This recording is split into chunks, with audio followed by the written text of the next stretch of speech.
Oh, hey, hey. What's going on, guys? Oh, hey, hey. Oh, double down. That's a double Joe. You don't need two of me. Just one. Just one is enough. Guaranteed. What's going on, guys? How you doing? So,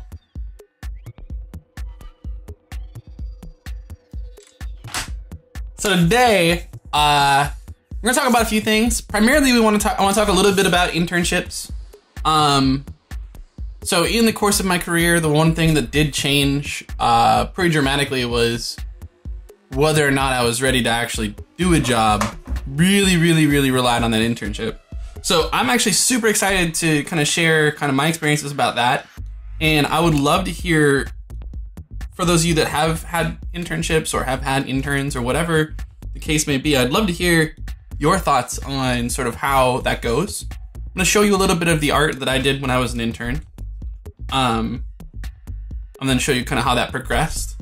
And then we're going to keep working on this art test, because I think this is actually a pretty cool, just general, all-purpose, let's make some stuff.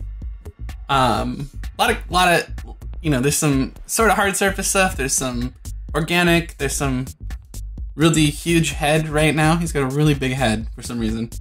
And I just did that, so I don't know what happened. We made him into kind of a cartoon character, but so, yeah, so, you know, when we talked last, you know, we were working on the portfolio.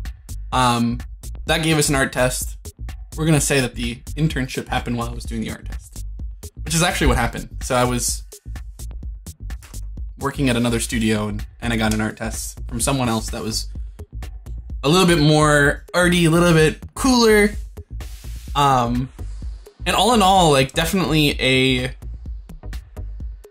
like every step that I took through my career, I feel like the biggest thing that I learned is that each step you make from one company to the next should not be about more money. It should be about kind of figuring out what's right for you, figuring out what's right for you and the career that you feel like you want to have, or the life you want to have. So for me, you know, I wanted to do monsters, I wanted to do creatures, really wanted to just do characters. And my internship was not covering that.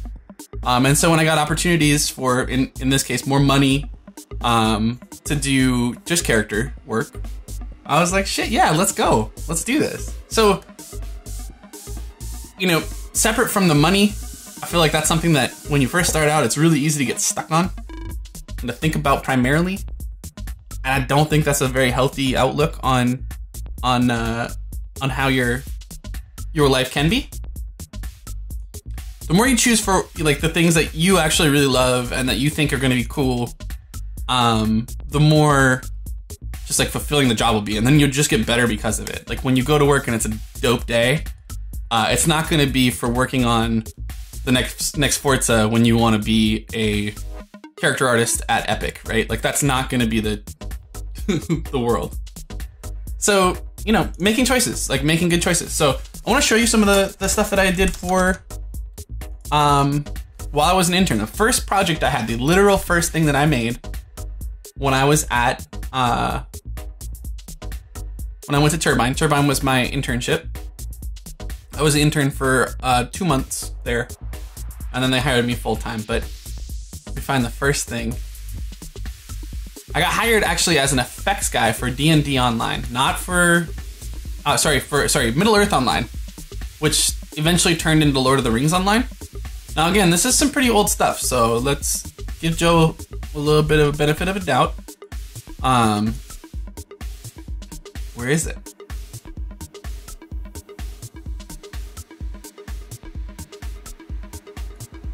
All right, here's the first, right here. I was an effects intern, actually. I got hired to work with my now longtime friend, Mark Wood. And he wasn't really a digital artist. He was mostly the effects guy, like he was the technical artist. So I ended up making all the models for a lot of the spell effects. Anything that turned into an additive whatever. I'd never done that in my life. So they hired me and they were like, well, this guy can do stuff. Let's just give him a shot at this. So they had me make a bunch of these spell effects. So this is an additive effect, which I had never even considered a thing that you could do. And this is a really, really important lesson to learn, is that most of the time, the stuff that you end up doing that surprises you, it's like, oh, this is kind of cool, this is different, is more on the technical side of the job. Because it's the things you didn't really, you know, special effects are a great example. Like a huge number of people do this, tons of people do it. It's a really, really sought after skill, and it's hard to do. And so when you do figure it out and you do cool stuff, that's a pretty tight way to get a job. That's the first thing I made. So I didn't know what an additive texture was. They were like, here's some examples, figure it out. And literally I started painting the first day. I didn't know what I was doing.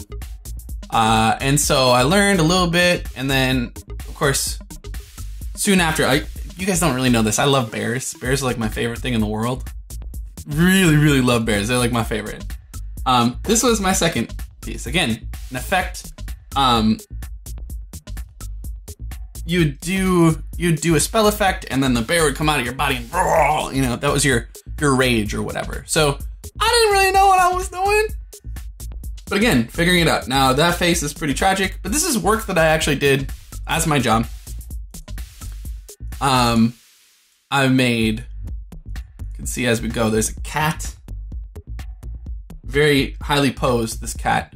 But so this is where, the interesting thing about my career is that it didn't start doing characters full-time in an office. They said, well, you could do effects and that's what we'll pay you to do. And I said, okay. And often that's a really good solution to your problems. Like, find the right thing for you, but also find the thing that fits your general goals. And my goals at the time were just, I want to be in that room. I want to work with those people. And I took initiative myself to make stuff on the side. And I was working on character stuff on the side, and I showed that to some of the character artists and environment artists, and they were showing me cool stuff, and I was learning all these things. The internship is more about just brain dumping than it is about like foot in the door, I'm gonna get a job here. There are exceptions, but it doesn't always happen. Another effect, right? This is, you can see I'm getting more, this is actually when I started painting a lot at home. I started figuring out a lot of things about how additive effects work. And you can see there's like this soft gradient through it. There's a lot of things that I was learning, and I'm just the intern. No one's telling me what to do apart from we need an effect for Bull's Rage or Bull Rush or whatever the hell it was. And it's really, really important that you understand how much you problem solve in any part of your job. When you're problem solving, you're doing the right thing. You're doing things that's positive for the game itself. So because I was problem solving, making cooler and cooler stuff here, I got cooler and cooler stuff to work on. So at some point, I don't know, this is a little different. This is a little more hand painted. This definitely is like very much like the style of the concept artist. This is the mage armor. You know, I realized, I think this might have actually been the first thing I did. Now that I'm looking at it, seeing all the paint, it's not directional. These are all hand painted textures. There was no ZBrush, there's none of that. So eventually, I'll show you what I was doing on the side. I was doing stuff like this. I was building stuff like this on the side. Painting characters, because this is what I wanted to be doing. And so I was showing that stuff to the guys, and eventually they let me do some character work. Even though, you know, I kept doing more and more textures for these things, these effects meshes. I made a fire elemental at one point, which was a totally different world. It's scrolling textures and things that I never would have expected that would be part of my job ever. I was gonna make models, I was gonna make characters, that's it. And being curious and being interested meant that I was valuable enough to give me a shot for the things that I wanted to do. So I made some environment props, right? There's some squirrely alpha in here, as well as some 3D models so it wouldn't go flat. And I was just trying to figure it out. Like, I'd never done environment stuff before. Bunch of props I made. So these are things that I did while I was, you know, the scrubby boy on the team. And then when I got hired full time, I actually went from doing environment assets and these effects meshes like this to doing the stuff that I really want to do, which was character stuff. I got to be on the character team. I made a whole bunch of NPC hairs, a bunch of faces, a bunch of faces I could turn on and off parts and export a bunch of different shit from my Photoshop file. Got to make some monsters, made a zombie. Thought he was pretty cool. Actually, I can show you a better image of that, I think. But the important thing is that at the end of the day, my line wasn't straight to doing character work. It was pretty straight, but it wasn't so straight. You know, like there's a lot of little things in the middle. I did like all of the faces for the Warforged, did a bunch of their armors, managed outsourcing stuff. I don't even know what this model is, but this texture's in there. I must have painted that. I mean, I remember painting it, but I don't remember it. The trunk of the car looked like Let me see. police narcotics lab. We had 2 bags of grass, 75 pellets of mescaline, 5 sheets of high-powered blotter acid, a salt shaker half full of cocaine, and a whole galaxy of multicolored uppers, downers, screamers, laughers. Where is it? Right here. A case of Budweiser, a pint of raw ether, and 2 dozen Yeah, this is like probably one of my favorite things that I did there.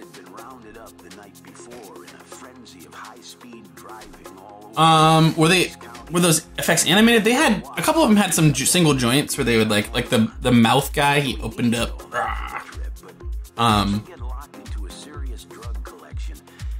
So this is the last thing. I think this is the last thing I did before I quit. But I started a whole train of me making zombies. I'm like totally squeamish. Anyway, you never really know what you're gonna work on. So the thing is, with that internship, I actually learned so much. I learned so much about environments. I learned so much about character art. There's some other stuff that I did that was pretty cool, I thought. I went in as an intern, was tasked with just like, oh, here, take all the shields in the game and remake them to be more clean. They were very like crunchy textures. So I went through and like repainted the metals and did a bunch of stuff like that. And this is another one where I quite literally did a shield on the side as a thing. I was like, oh, I want to paint a shield. So I made a shield.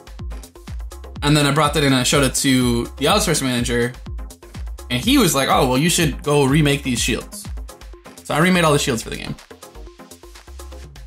And so it isn't a straight line, and it shouldn't be expected that it's gonna be. I think a lot of people are like, oh, I'm gonna go work at the place I want exactly. I'm gonna go do the exact art that I want to, like exactly. And really, you kind of gotta be open-minded. You gotta be open-minded to what might be cool. And again, it's just being curious. Being curious is so valuable. Being curious and wanting to solve problems. Oh, thanks, Coffee. Do I have a video of the effect? I mean, I could probably find. Let me see, animal.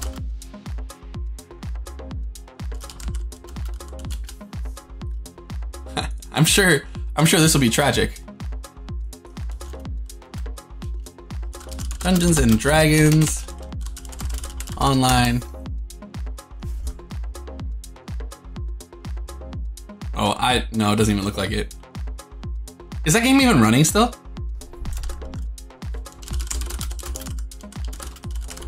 I suspect no. It is. But we can find it. We'll find it. We'll find it. If you were, there's media. We'll go back to like videos, more videos. We'll go back to the beginning. They might have culled a lot of this. Is that Judith?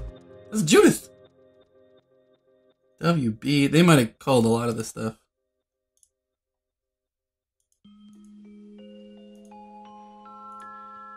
Today's video. Oh, cool. Yeah, let's see. Today's video. YouTube. No? You don't want to go to YouTube?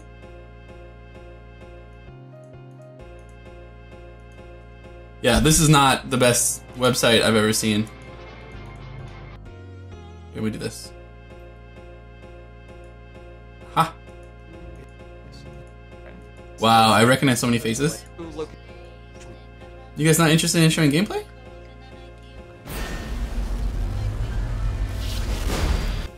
They were gonna show any gameplay? Okay, well, whatever. It's not worth it. Let's click this.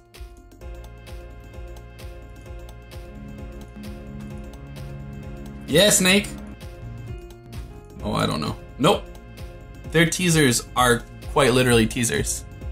Almost gonna show you something. No, I'm not gonna show you something cool. Not gonna do it. Buffer City, piano. Oh, do we not have stream options? Transcode options? No, there's transcode options.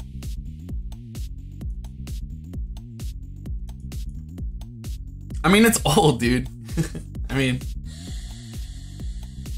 2006? Maybe? I don't know.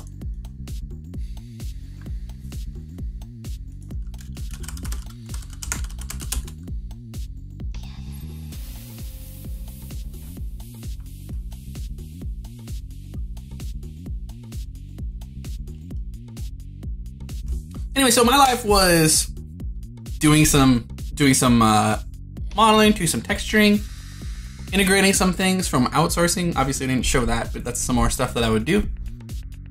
And so it's important to know that an internship doesn't mean that you're necessarily going to do exactly what you thought you're going to do.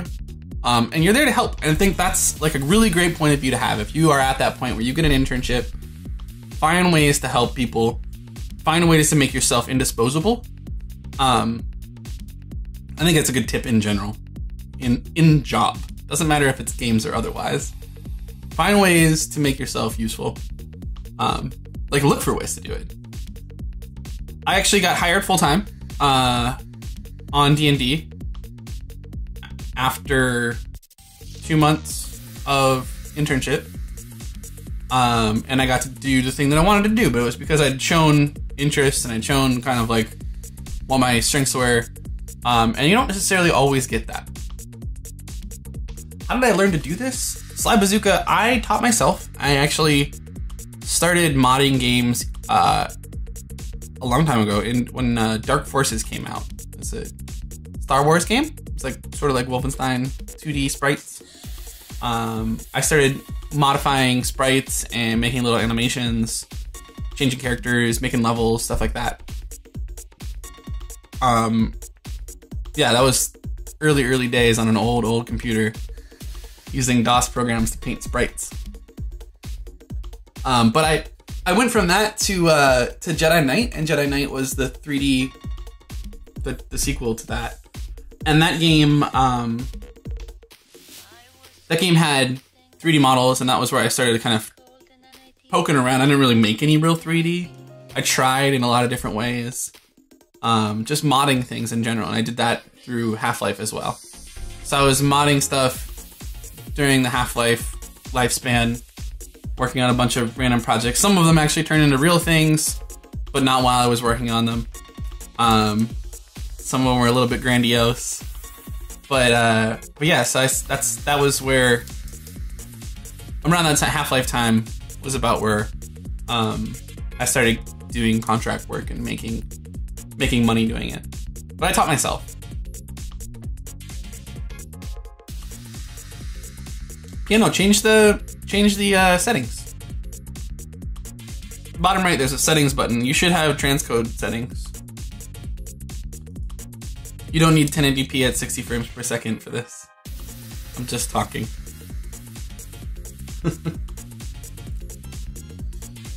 All right, so yeah, so that process is different. It's different for everybody. When I hire interns, personally, if I hire interns, I will treat them just like another character artist on the team. They will do the job that I expect the other guys to do. Maybe not as well or not as fast, but I'm a pretty strong proponent of get in, do work. And I think that's different per studio. So I'm curious what you guys have, what your internships have been like. What have your experiences been with that? Whether you are someone who has interns or have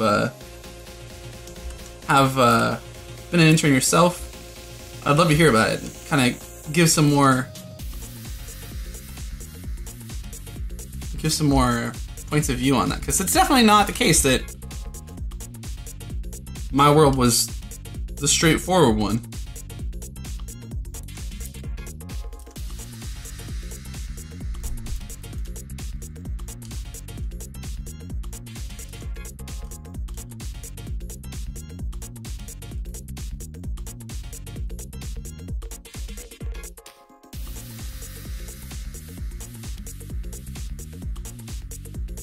Do some subtool management here. We've named exactly 0 things, so let's do it. Let's get involved.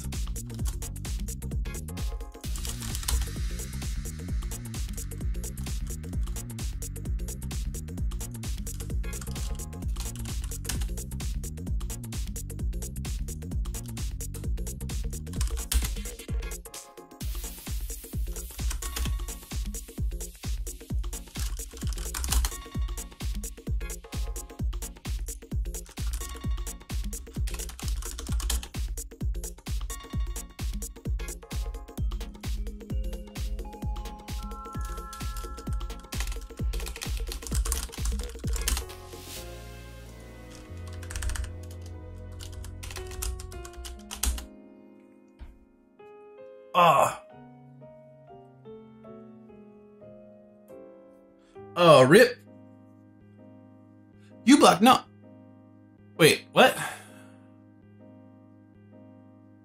Piano, just turn down the setting, the quality, brother. Turn it down, turn it down. I'm calling him Teef.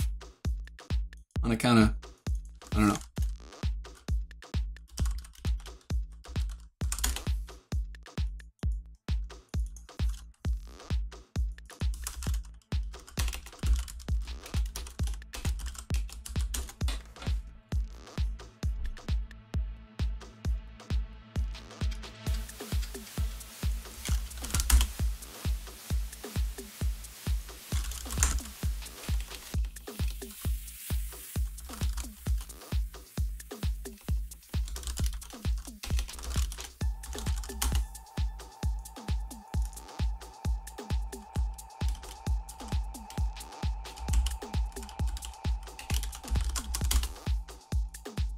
Oh.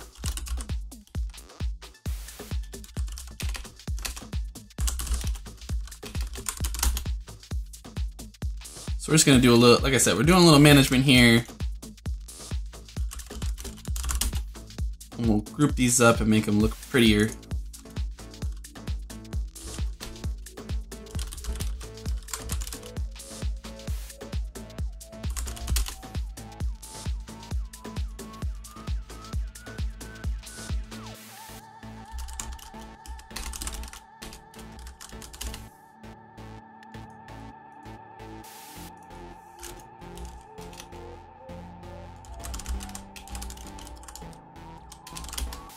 Strapo, yeah.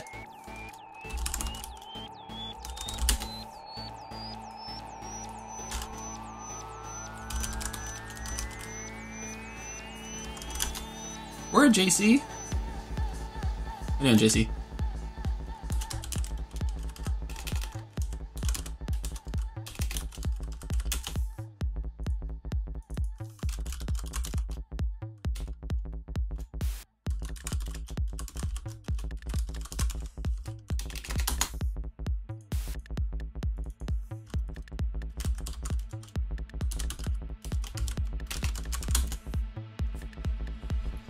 Starflare. Kick-Ass 2. You're in the development of Kick-Ass 2, okay.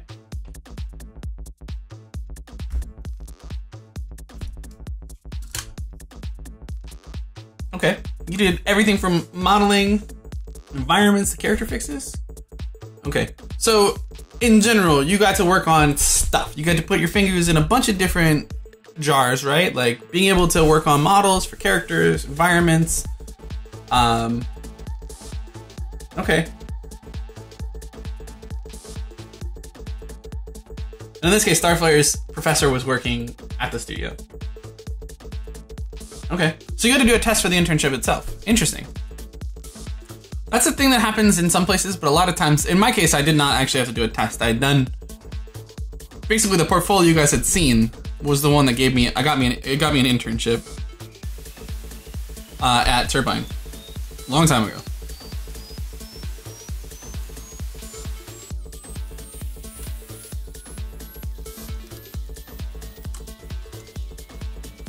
But yeah, that's definitely a thing. Lately, it's been a thing. Okay.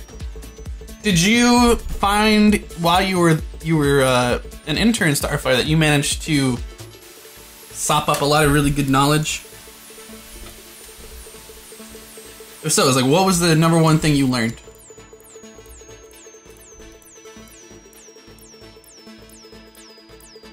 For me, I definitely learned not from someone specifically, but just because of the way that people interacted with me after I would do things, is that showing my interest was super important, especially early on. Like, and it's dangerous too. Like it's a double-edged sword for sure, because if you show tons of interest in doing a thing that's not actually the job that they're giving you,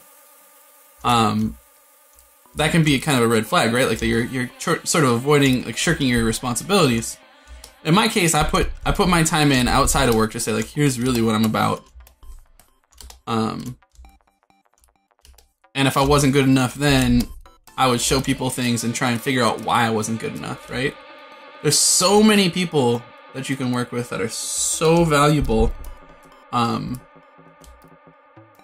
Just in the little things that you learn, just sitting over someone's shoulder for 10 minutes, like getting 20 minutes to sit there and be like, hey, what do you paint a texture? How do you start? What do you do? And just seeing those few little things. It's the same as watching Twitch, right? Like, you guys are watching a Twitch stream right now. I may not show you anything you've never seen before, but there might be one moment where I'm just like, I do something that's like, oh shit, I wish I had done that. I wish I had been doing that the entire time I've been doing ZBrush. I'm just at a low res right now, Harry. I'm pretty sure it's not done. Yeah, no, this is a ZRemesh piece.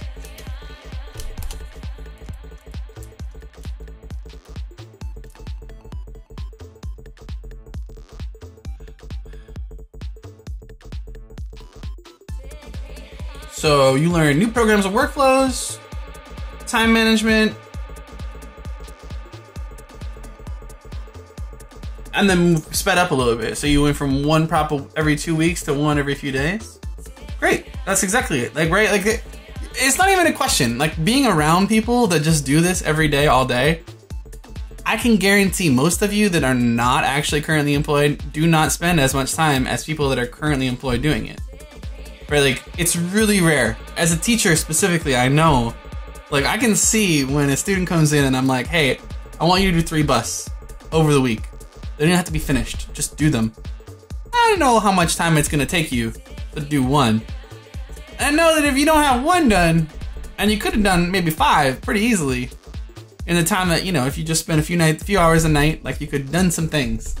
I'm pretty good at calling that out, right? And I think that until you get a fire under your ass about really wanting the job, man,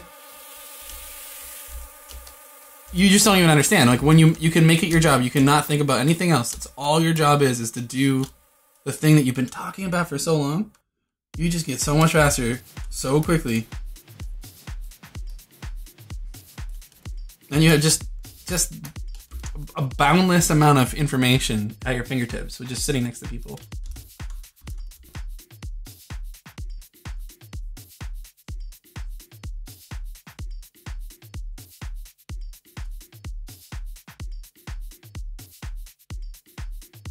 Yeah, getting a job, turns out, is, at the end of the day, getting paid to do it ends up being more valuable than all the school that you're going to take.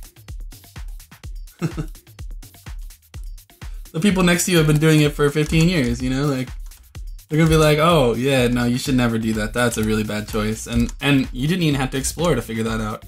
You just had to have some old gray-haired fogey like me just be like, listen, Linda, come on, stop.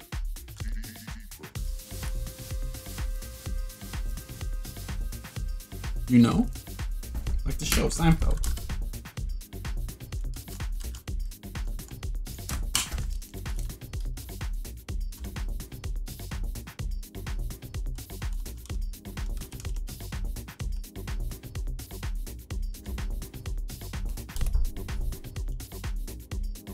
No, you can't do that in here. That only works in my channel.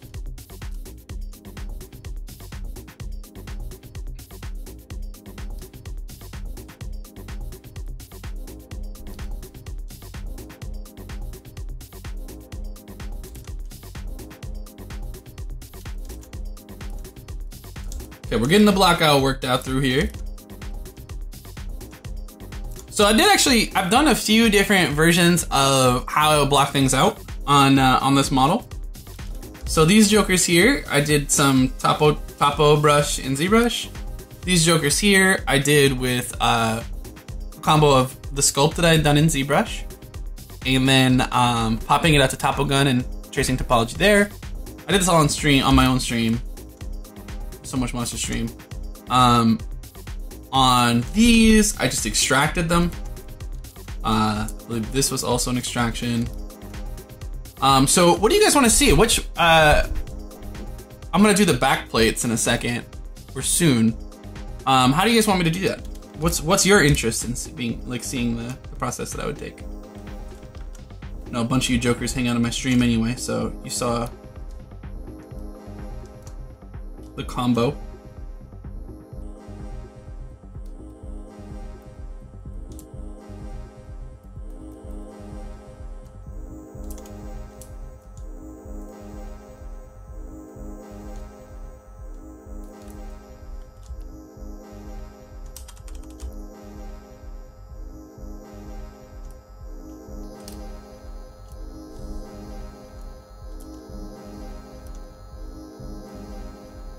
Oh man, I've been working on my deck, and I definitely have managed to destroy my arms even more. It's like sanding everything. Oh my goodness.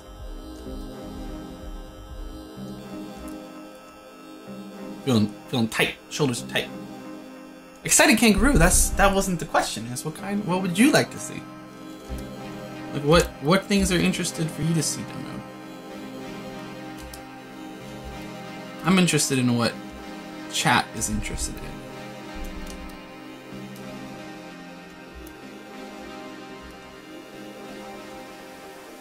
This particular one, because they're all different shapes, either retopoing in Topogun or retopoing in ZBrush would be the way that I would, generally speaking, do it. But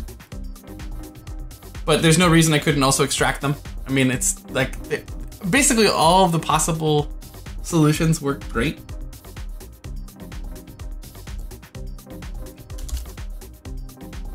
Oh, Plants, I was wondering, so I want to do the back plates. I'm going to do these armor plates back here, or start the actual physical blockouts instead of them being just like one single mesh. Right now they're all connected, you see? And I want to bring them into the zone of these other parts so you can see there's a little bit more separation. And so, should I pop it out to Topo Gun? Do a little max trick? Should I do extractions? Or should I do some topology tool in ZBrush? What you guys think?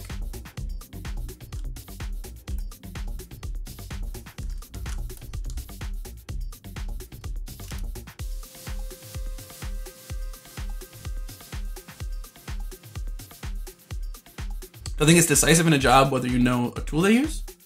I said that you know 3D Studio Max and the job states knowledge of Maya. Good enough? Do you think it's that doesn't matter at all? No percent does that matter. Really, when it comes down to it, like if you are a proficient modeler, it really doesn't matter what package someone throws at you. And usually you can argue for getting whatever the thing is that you wanted. And I know it's not a thing most people are comfortable with doing. They'll just be like, okay, I'll just use Maya. But like, I historically I'm a Max modeler. And I use Maya for export process and all the tools. So if you guys have hung out on my channel at all, you'll see I switch between them constantly. And I have since forever. And so I'll switch between fluidly. but I definitely prefer Max for any hard surface modeling that I would do, and Maya for any tool related things. Any like, let me manage my game files. The way that everything works there is just better.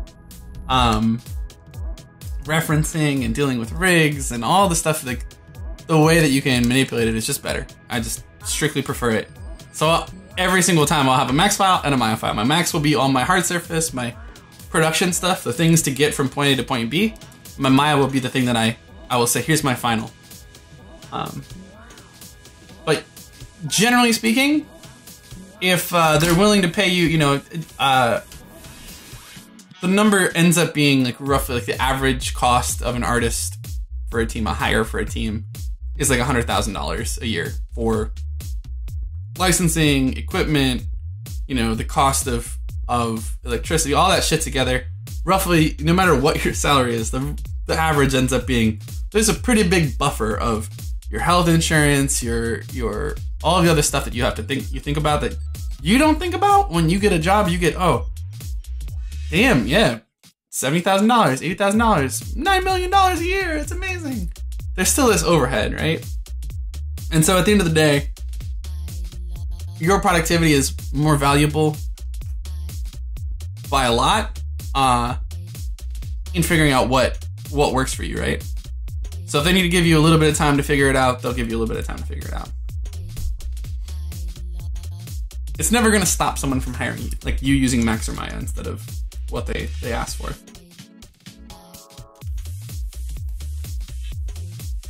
And again, I guess, you know, I'm saying never. I say a lot of things very factually, but the truth is, there certainly are always exceptions to the things I'm saying.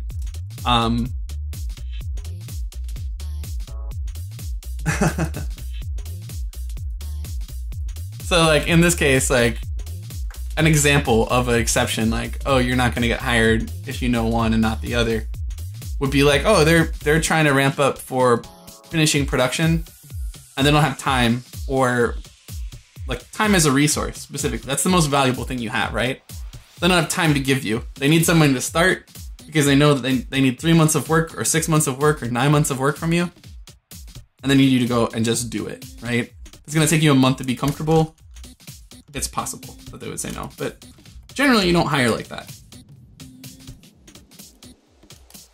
I think with some exceptions, like places like Microsoft will do that a lot. They'll staff up dramatically.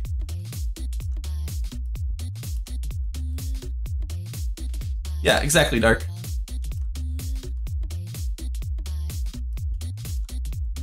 Yeah, Starflare. I believe that's the average cost of an artist over a whole team, right? That includes like everybody, art director, seniors, juniors, interns.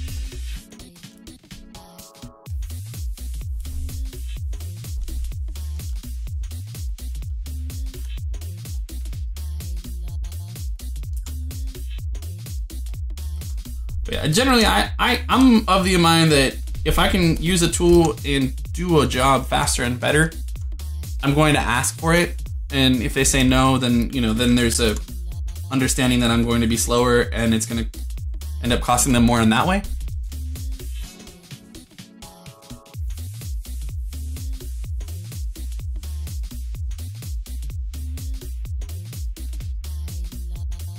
We can talk about interviews. I actually haven't talked about it on here. What do you want to know about interviews? I'd be happy to talk about interviews.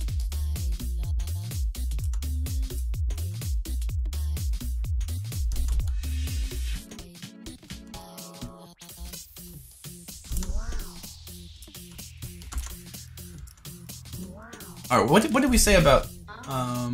It's like Oppo and ZBrush. It is, Blands. All right, I'll be right back. We'll do that in a second.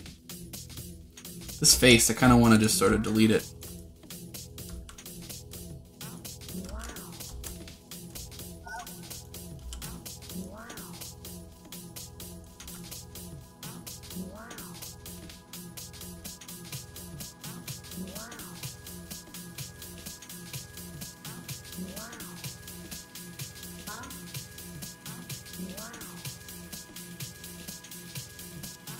Wow.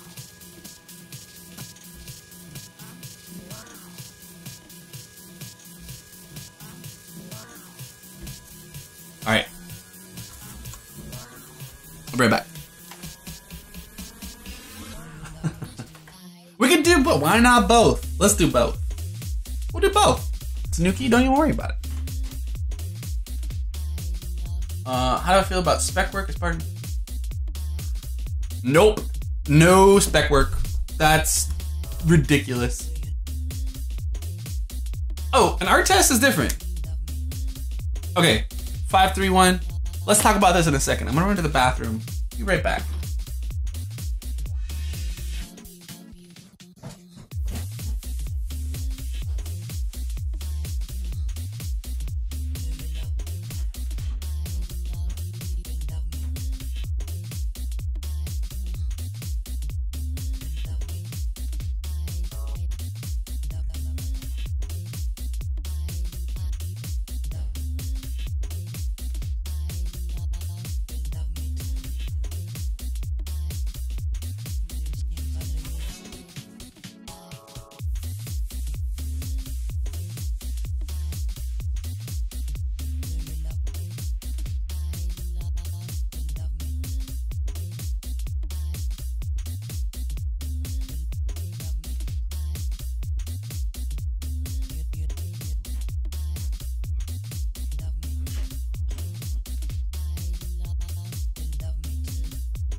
Okay, so spec work is different than an interview, right? I mean, it's not really. I guess it's really the same. Sorry, different than an art test. I guess at the end of the day, it's not. It really is just what that is. So speculative work in general, if you work at like an agency that does design or similar things, it's like you're sort of doing work to tell people what you're gonna do. It's got a little bit of difference to it, right? Where that is actually like preemptive work that you're not paid for, that you're assuming you're gonna write into the contract later. Art tests are different because there is no amount of I'm doing work that's gonna prepare me for the thing that I'm about to do. It's me showing you that I know what I'm doing. Does that make sense? So with an art test, you're showing them a skill that maybe they didn't see, or proving that you can do something in a certain time period, or whatever the thing may be. Spec work ends up being the actual thing you're gonna do, right? They're asking you for a proposal. They're asking you for, like basically to sell them on buying into your company and your work. So it's a little different in that regard.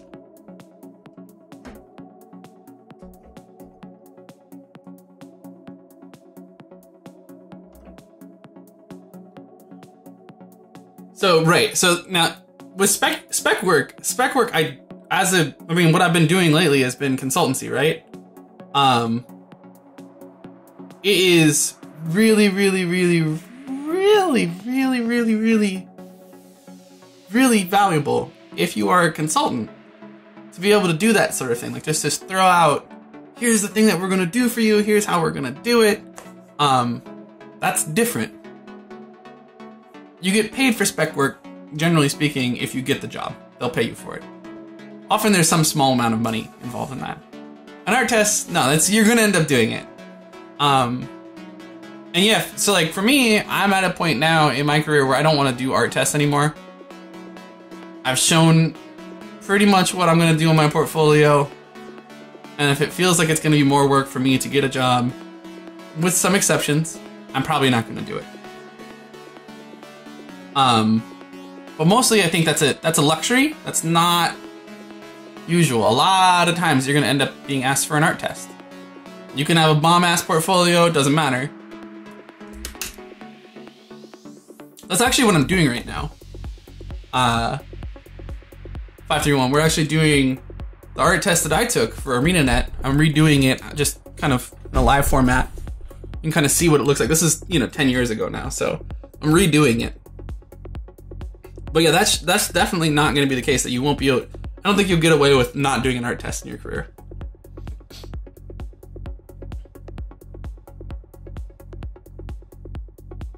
Alright, what's that? Dark's got an interview breakdown here.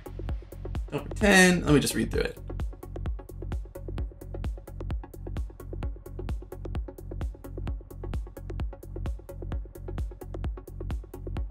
Oh, those are pretty... So, Dark's rules is don't pretend someone else's work is yours, which I think should be common sense. Like, you should not do that. Though I will say, after I left Turbine, I went to Mad Doc.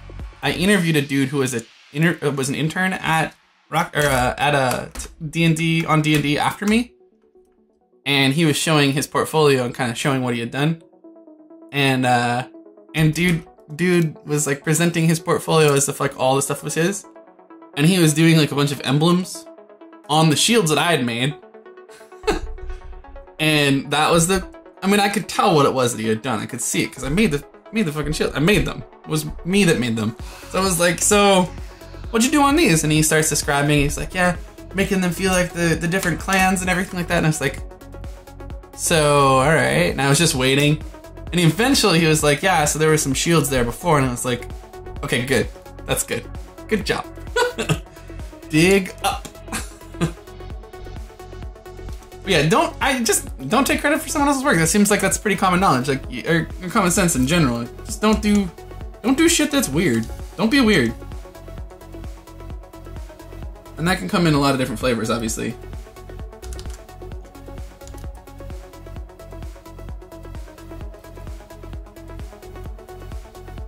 The most important thing about an interview, that I think not a lot of people talk about, is that it's just as much for you as it is for them. Like, for real. I was mentioning earlier, it's really important that when you take a job, you don't just take a job for money. You don't just take a job for status. You take a job that's going to make you happy. And, the example I gave before, like you want to work at Epic and make characters for Gears of War. Forza is not a job that you should take, right? Like that's not the step that you should take. And obviously there's gray areas, right? Where you want to do the thing that gets you forward. But don't do it don't switch just because someone said it's more money, it's better, you should do it. It's terrible, terrible, terrible. The interview is for you to figure out whether or not you fit and you're gonna like it. You're gonna spend as much time at the office as you are at home in your waking hours. In fact, more sometimes. And you have to like it. You have to like the people you work with. You have to like the person that you're gonna work for. Like ask questions that give you a clear idea of what your relationships are gonna be like or could be like. And I think that's the most important thing about an interview is that it's not just for the company. It is a business relationship. You are offering your services for monies, and they want you because you can do the thing they want you to do, right? So figure out how you work together, what it looks like, how it feels. And do not mess that up. Like, figure out what that world's gonna be like, and you'll regret it later. You'll have the sad, sobby story of like, oh, this person didn't like me and I never really got ahead. Yeah, of course, you could have figured that out.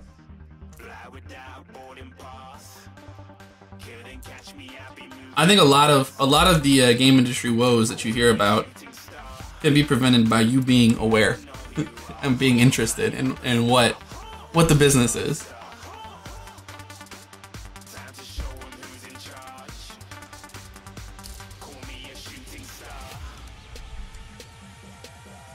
Shouldn't there be a strap up here maybe? Seems like there should be a strap at the top.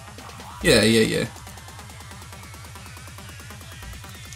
Alright, well let's do a pass over the shoulder piece. We didn't really organize this stuff super well, but it's fine. Oh, you know what I didn't do? I started working on this, and I wanted to show you where we were last week, right? Just as a point of reference. So that would have been 628, yeah? Yeah. Here's where we were when I went to the next zone.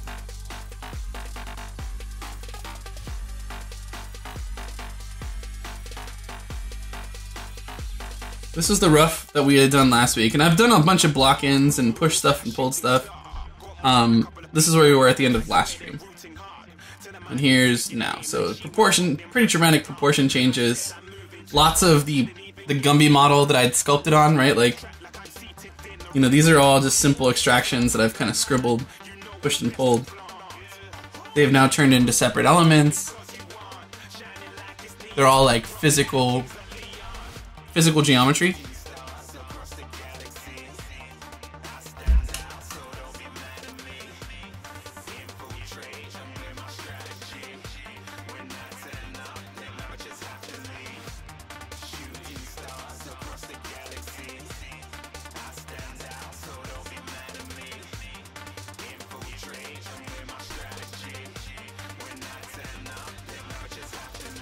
All right. Okay. So in response to my as much for you as them, the company has 200 other people like you waiting for an interview, and this company is something really special for you. How do you recommend standing out? So once you go to an interview, there's not a whole lot that you're gonna do. There's a few tricks, not a lot. There's a lot of shitty things people will tell you to do in interviews.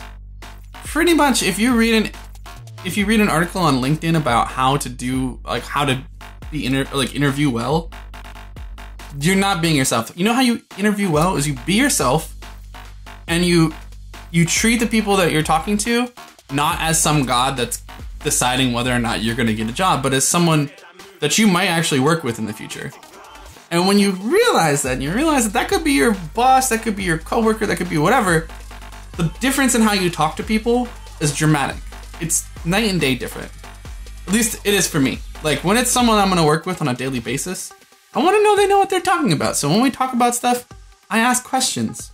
What did you mean by this? How did you, like, if you're asking me to build a character in 2 weeks, give me some specifics. Is it high poly and low poly? Is it just hand-painted textures? You know, ask questions. Make it sound like you really are an expert. But most importantly, be a human that other humans want to interact with. Do not be douchey. Do not be condescending. And if that is your personality, get a new one. Like, don't do that. Like, find ways to just be friends with people. It turns out interviews are an interesting thing because, like, the truth is most people that do interviews don't do that many of them, right? Like, you might interview 10 candidates for a job, actually interview them, right?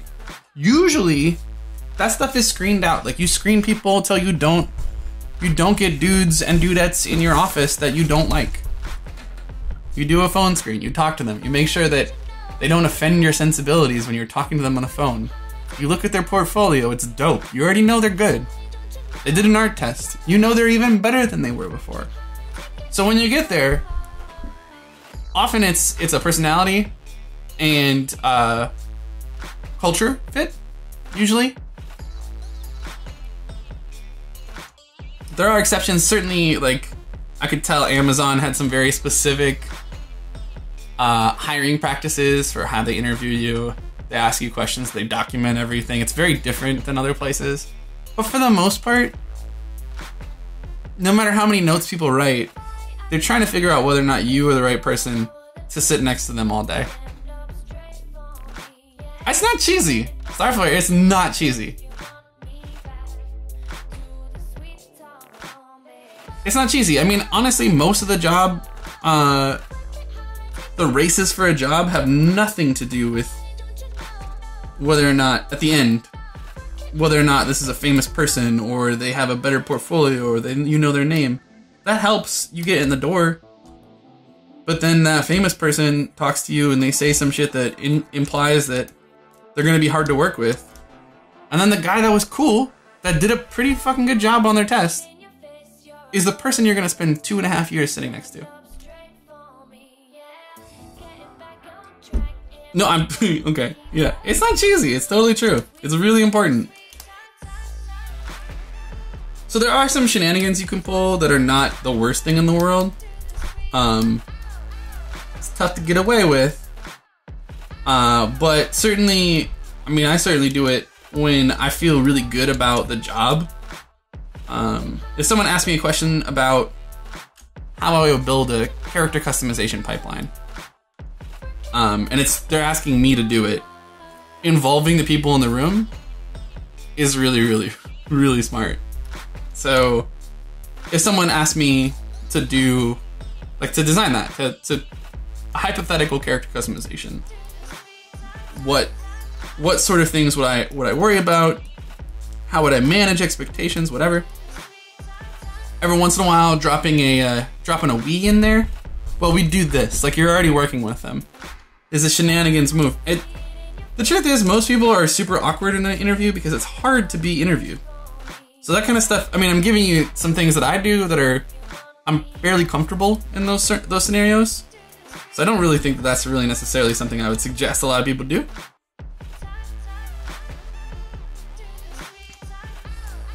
But if you can find ways to show you have something to offer that's different than other people, whether maybe you skin, maybe you do rigging, maybe you like writing ZBrush scripts, right? And you have some cool stuff that you've worked on. You could suggest, like, hey, maybe there's a world where I could help with that. Like, little things that make you stand out from the other guy that does the exact same thing as you, strictly as a technicality. That's another way to make yourself valuable.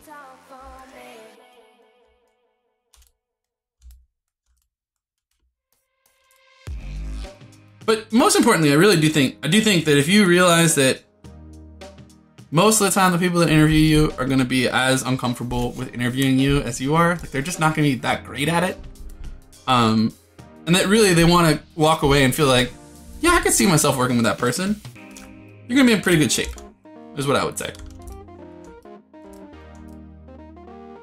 Interviews can be totally fun.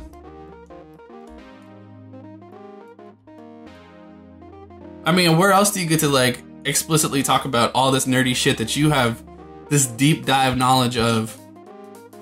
Who cares about normal maps and flip normals and painting texture maps? Nobody that you hang out with on a daily basis, I bet, wants to talk about that.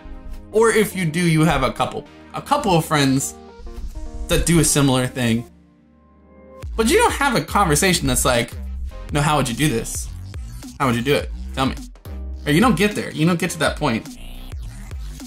Like, I have a lot of game friends, but we don't talk about game stuff. So this is an opportunity to, like, just get deep and just be like, hey, I'm a super big dork. I like to make video games. It's my passion. Let me tell you about my passion.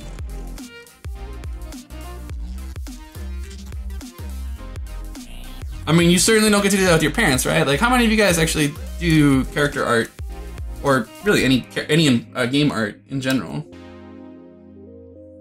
And of those same number of people, how many of you actually have parents that have any clue what you do, that could describe it?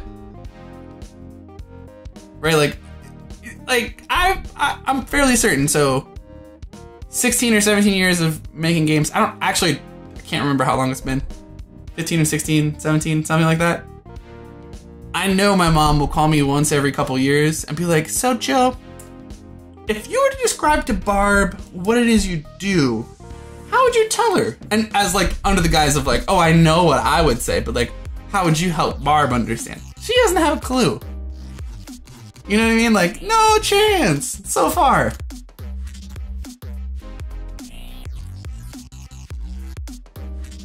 Yeah, but Starfire, you can't get deep. You can't get deep. Exactly. Yeah, try and pull that shit. 531. I'm sure that'll go really well for you. You're like, excuse me? Unwrap what?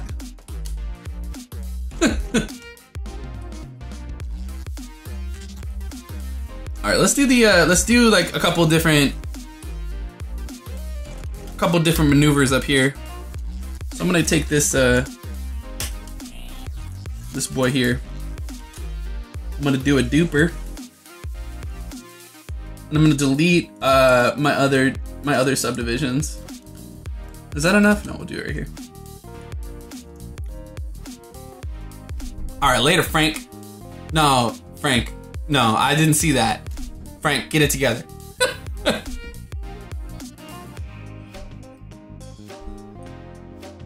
Marky marks. Two things I would never really worry about too much, but understand why they're there, are ship titles and years of experience.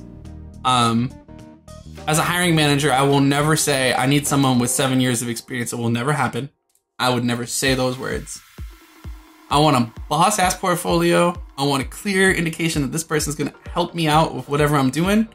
And I might say I want a senior artist because I don't want to deal with, let me help you get through this process. Like if I send you a bug, I expect you to fix it and not ask me any questions. And if you do have to ask me questions, they should be minimal and I shouldn't go deep. Like, I would say I want a senior character artist. That's what I would like. If it gets approved that we're gonna hire that headcount, someone else wrote, I want 18 AAA titles and 40 years of experience shipping video games in your life. That's a filter. That is strictly to say, like, I need someone that is in this realm. If you feel like you can do the thing that the senior character artist can do, and I can ask you those questions and ask you to do those things, and you would do it, apply. It doesn't matter.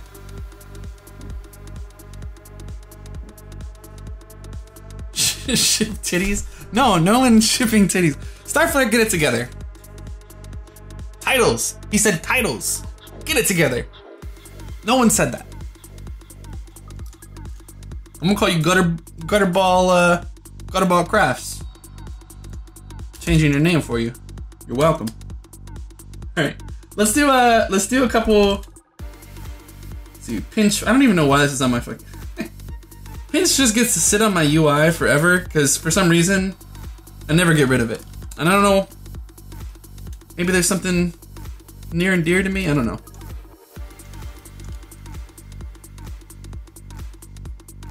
I don't understand. Okay.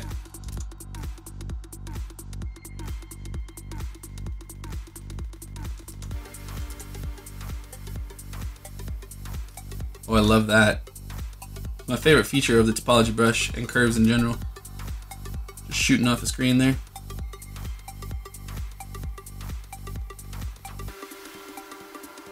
And there it is again. So if you go, oh yes, that's gonna be a problem. If you go past the edge, like if it goes to the silhouette of your curve brush, off into space it goes.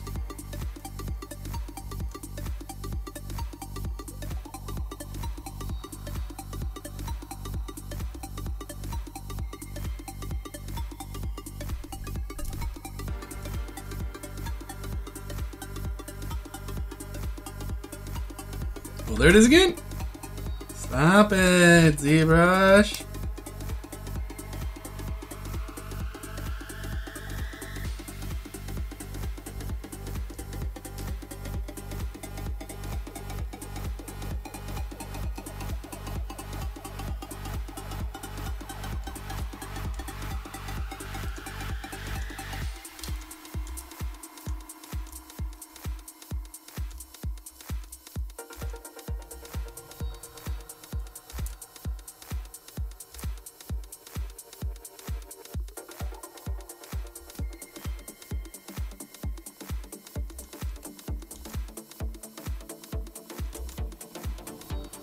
All right, computer, let's go.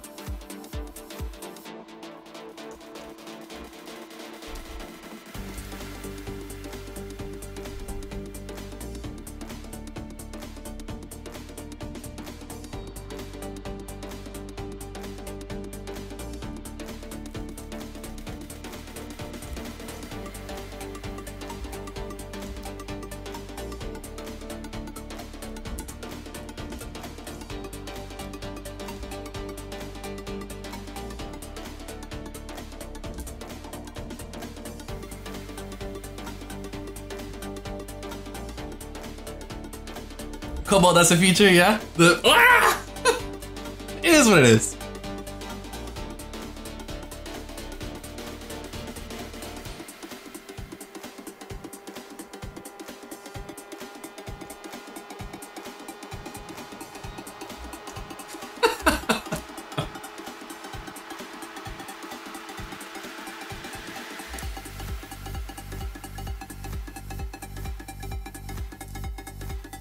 Don't troll me.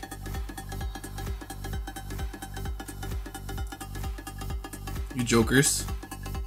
I'll fight you. I'm tall, I swear. I'll fight you.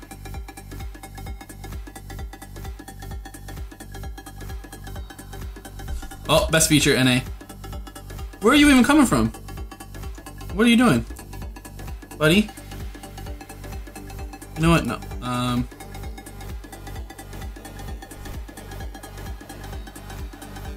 See, bounce nose. I'm a tall dude.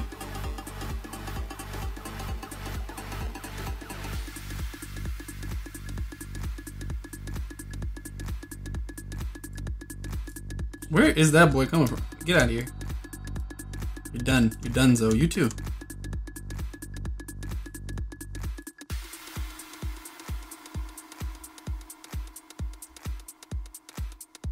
Oh, you know what? Okay, let's fight.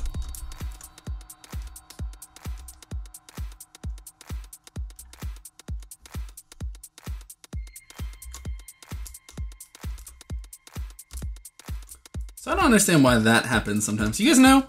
Because sometimes I'll do that and I'll just get an extra edge that definitely was not the associated edge. I never really quite know why that is.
Sir One, sorry, I didn't actually see your question.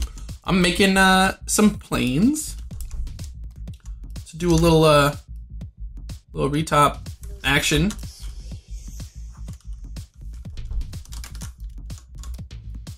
Give myself some plates for the back of the model.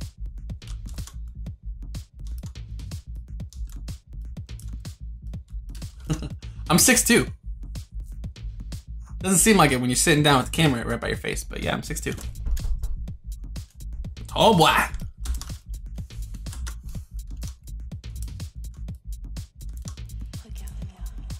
Also, the scoliosis doesn't help. You know, I got this, like, I'm always leaning.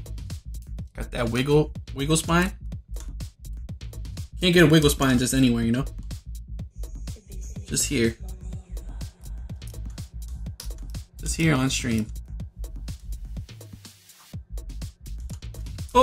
Oh, I burnt the baby.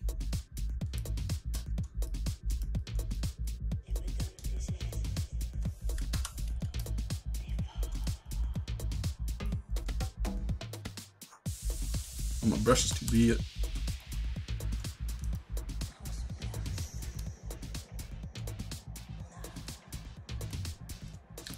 Oh boy.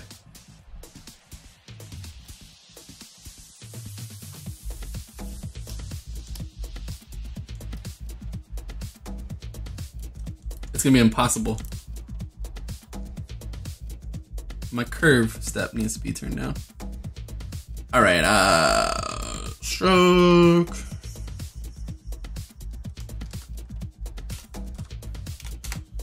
0.15.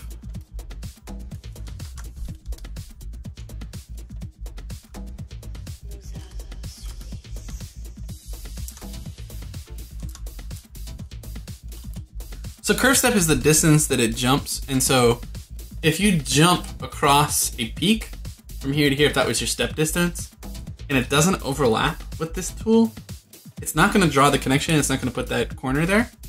And so a lot of the times where like I'm missing, basically it's not a very accurate representation of the shape that I was trying to do.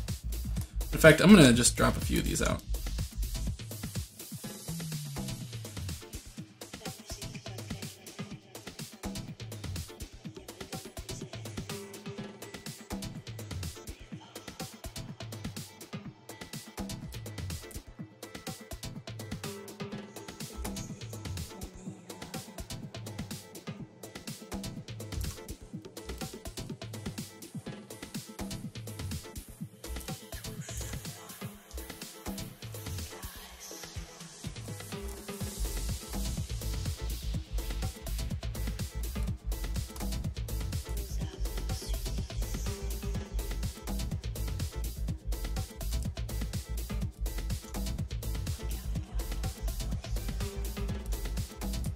One day I'm gonna get this right.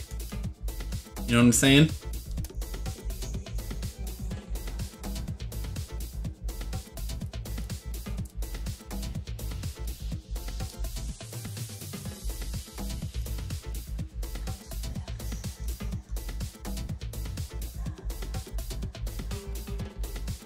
There we go. Oh, sweet Jesus. Yeah, I mean, Resner, there's a bunch of things you can kind of tune to make it a little bit smoother. Mark, you were 5'9"? What do you mean you might be 5'8" now? Do you get some like shin splints or something? What's going on? What's happening there? I had a friend that got shot, and he got shot in the arm. Like somebody robbed his bar, and he got shot in the arm, and they actually, one arm is like 1.5 inches shorter because they had to like remove a segment of bone and then refuse it. Pretty crazy.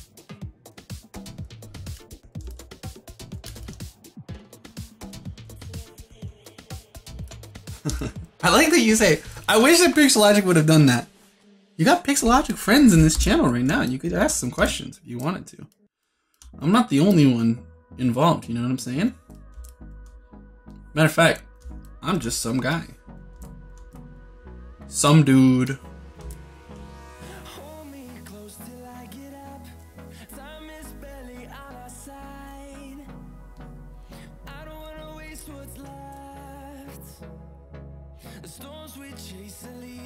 Oh, I misfired. This might be a little bit heavy-handed as far as the, oops.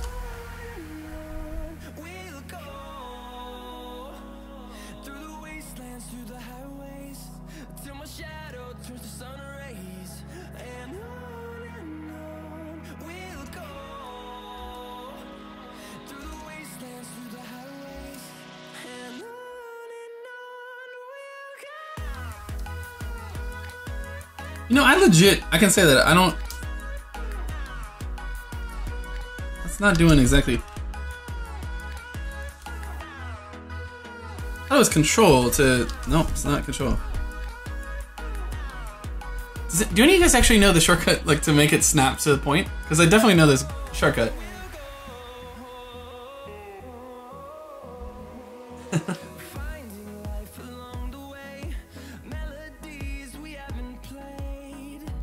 Oh shit, Mark! Ah! You think you lost an inch?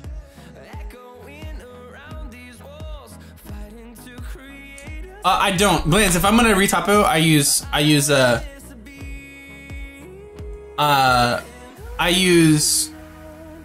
Topo Gun when I do topo proper.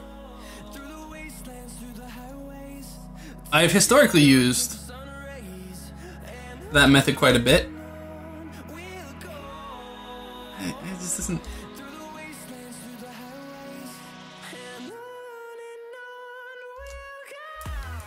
It might be my. I might have actually set this a little. Let me turn that back up a little bit. getting a little heavy-handed with that that curve.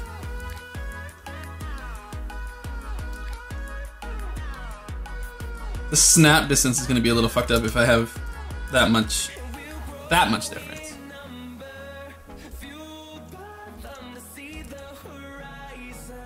Yeah, Dark, I've been using Topology since it came out, like since there was a beta of it. I feel like I'm the #1 salesman of that fucking program. I consistently will be like, oh, here's what I use. It's so smooth and simple.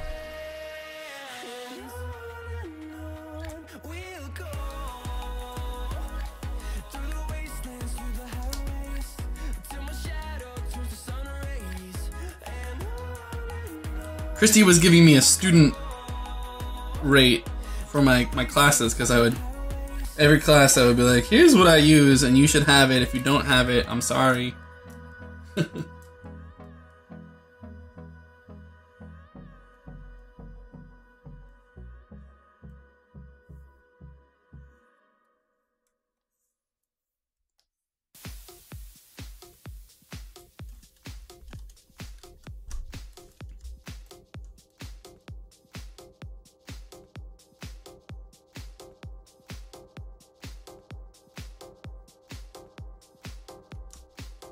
Did I miss over here? No snap, no chill. No snap, no chill.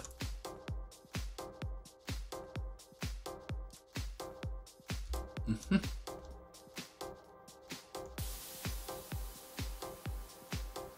think Kingsley and Kyle are both community manager friends.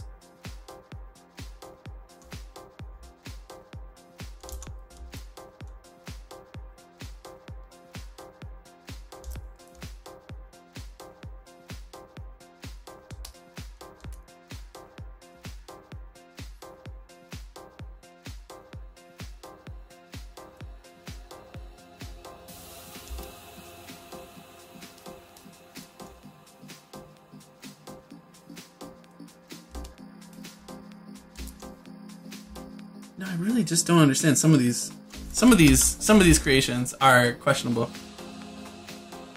Some of these edges that it's making, these control points.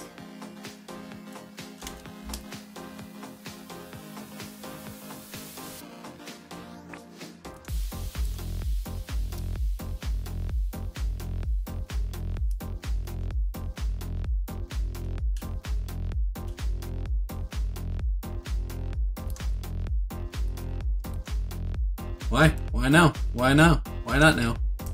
Why not now? Huh. They're connected. Do we have bonus boys in here somewhere?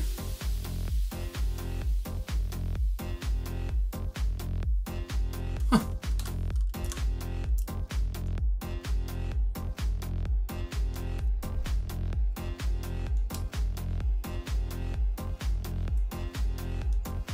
Alright, we'll go with it. Alright, so then we're gonna call those our points. We're gonna set this to like 45 or so. That sets the thickness of the plate. Actually, oh no.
too thin.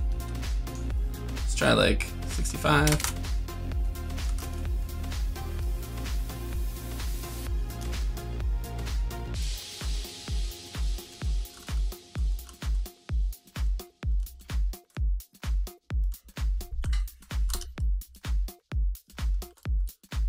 It's even thicker. So we're turning the curve into a actual piece of geometry. Maybe we'll do 100. Yeah, and we'll move it around. So now what I'll do is I will isolate, split hidden, which I've got on my UI here. I'm gonna delete this other geometry.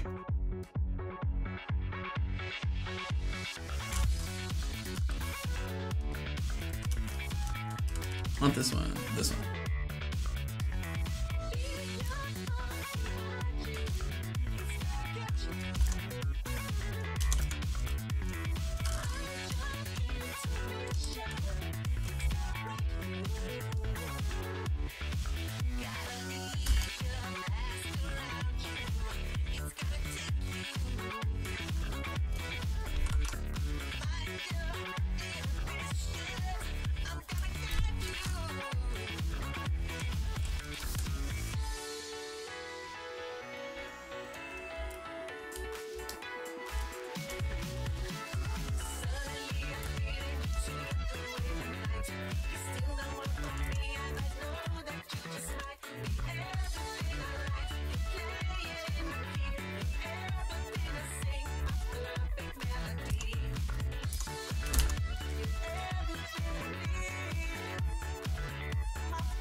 Excuse me.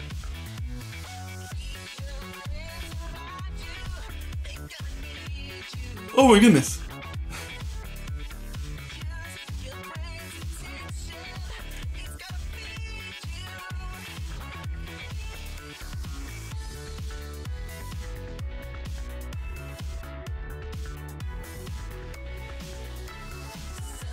Oh man. Check how crazy. Sorry. Life of Topogun has been interesting. You think it's been relevant because Topo Tools and Maya Max have not been good and small and cheap third-party Topo program? No, I think it's the least number of clicks to keep my carpal tunnel at bay, Brendan. The Max Topo Tools are great, actually. It's just one more click for me to make a face usually. Max Topo Tools are pretty dope. Super slick. It's Polyboost. That was actually my introduction to Topology tools quite a long time ago. But yeah, the Max tools are dope. T-Socks man. Question concerning tablets. You don't have one and you're planning on buying one. Should I invest on a Wacom Pro or start with something else first? I actually have never used anything other than Wacom products, but I also am old, and so there really weren't any alternatives. The Mario Paint tablet, I think, is the only one I could think of. So I've used them forever. I'm pretty happy with them. I definitely wish there was a little more competition, like legitimate competition. They've been just the only one for a long time. So there's a few now. I haven't actually got a chance to use some of the I forget what the Cintiq equivalents are. And they have tablets as well.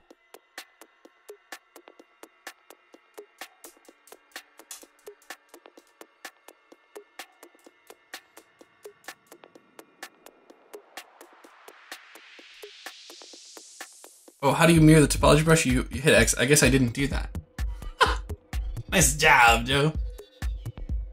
And thickness is, Sir One, thickness is based on the size of the brush.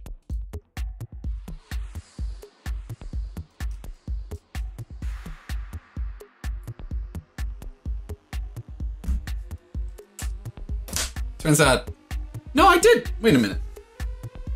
I had curves on the other side. What happened here?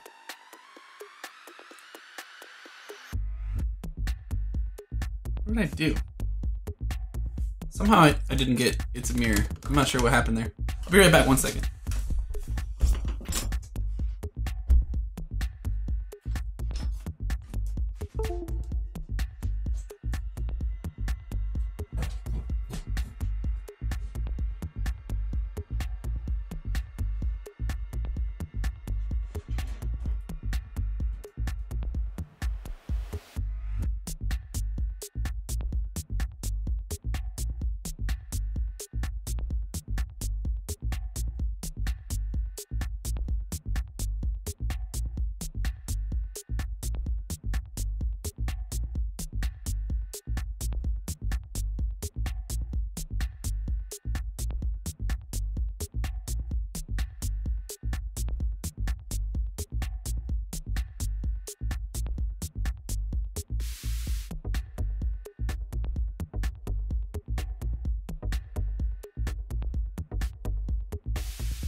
Sorry, it's hot in here, so I just want to rinse my face off. Like, I feel like, even though this is a LED lamp, it's not hot. My body, because everything else is hot, says to me, that's my problem. My face is sweating because I'm just sweating.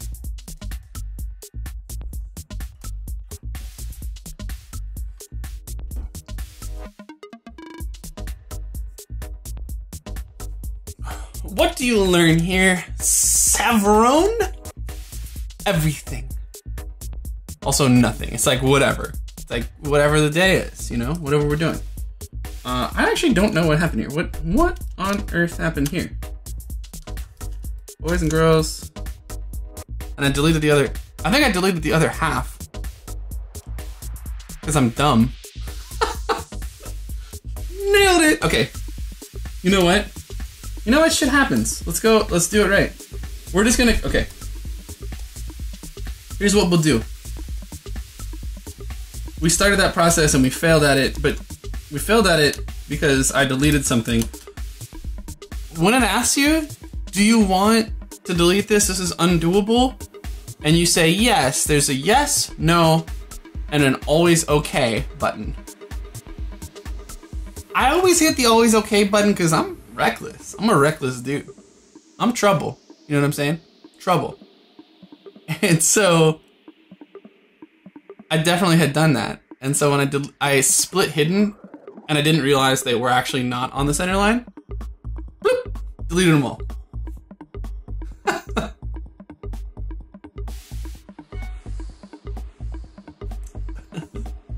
So everyone, no, I've been, so this, my little stream time, what I've been doing is kind of going through sort of my career as I started from before I actually had a job. The first stream we just spent a little time talking about portfolios and what my portfolio was then, and with, you know, 15 years of relevant experience looking at what I had then, I went and edited that portfolio, removed a bunch of stuff, changed the presentation of some things, simplified. And then we went last week and we're like, okay, we had a great portfolio now. And we got an art test. So this is the art test that I was working on. Today we've been talking a little bit about internships, what they are, what they aren't. And so generally speaking, my job is, my stream is about kind of what the different jobs I've had and what you can expect your career might look like 15 years later, you know? And so we're gonna go over.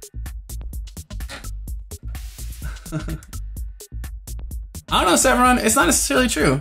The guy that ended up being the art director at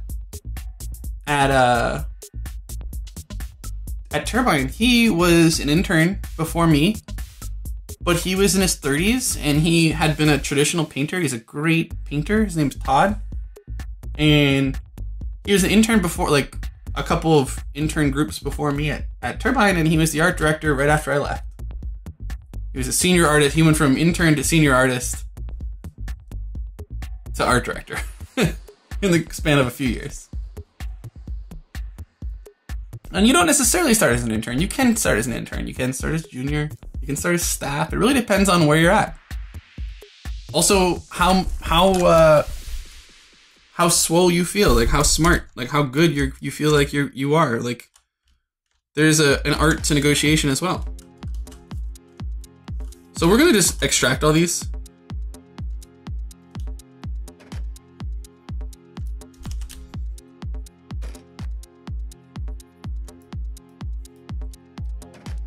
I think the important thing, the interesting thing, I think if you asked every single person that streams on the Pixelogic stream,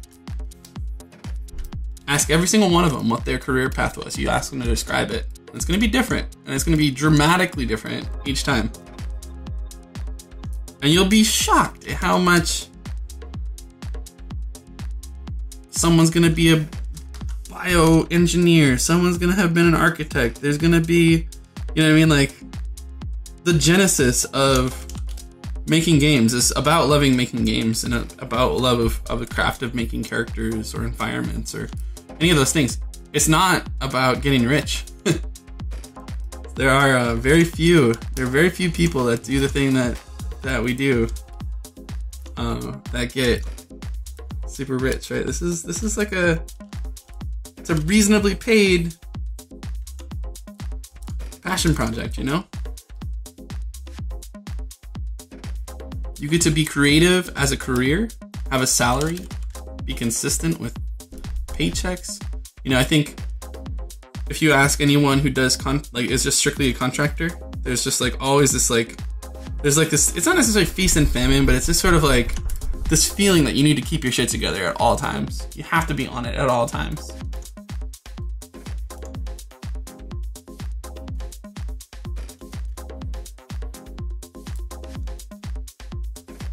And it's tough. It's a tough job to have.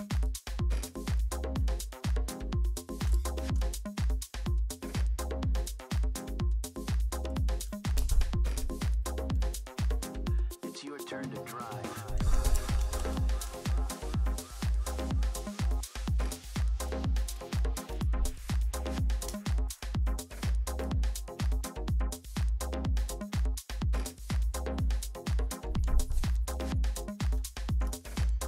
It's definitely interesting, like the path you take is squirrely as it wants to be.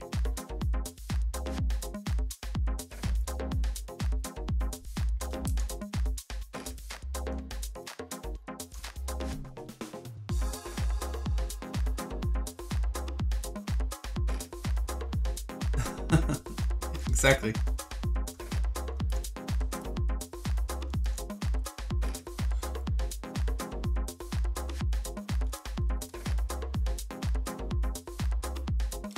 I don't know, what are some things that you guys, like, for those of you that do have a job, what were unexpected turns you had?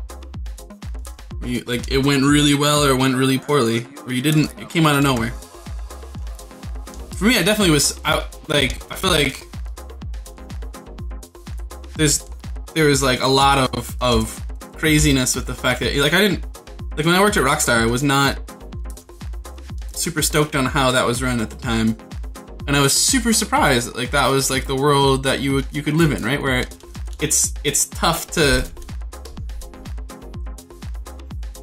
be, for me, like realizing that I want to be involved. I want to try and be involved in anything I can, design, art, any amount of decision making I can. And being in a company that was globalized, that was split up, and there were people in one country doing one part of it, and another city doing another thing, and all of it ended up being like so dramatically different than maybe what I would want to do, but I couldn't really be involved because people weren't local, they weren't involved. That's hard. That's different. That's not necessarily something that you start and people tell you. That like you want to be involved but you can't because it's just not, that's not where you're at. It's just surprising how the industry runs in general sometimes.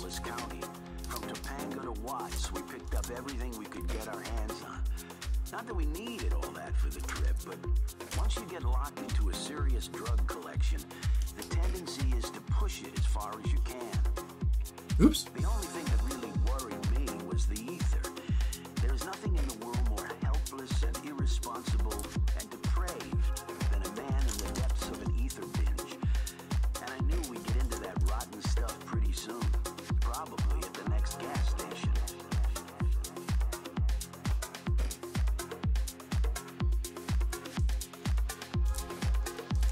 Alright, later Starflare. Maybe I'll see you next time, maybe see you tomorrow.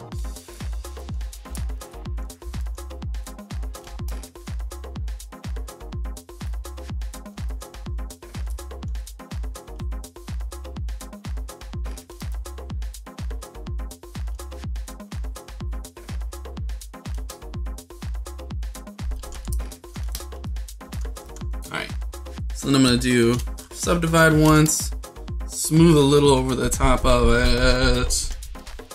I'm gonna do a quick cleanup of some of the riffraff that happened, auto group it.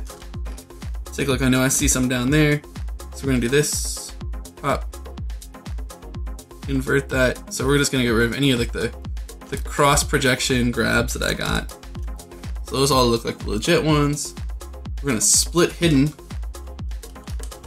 I'm gonna do that from the lowest res. So split hidden. I'm gonna delete the old. This trash. Always okay, like I said. Reckless.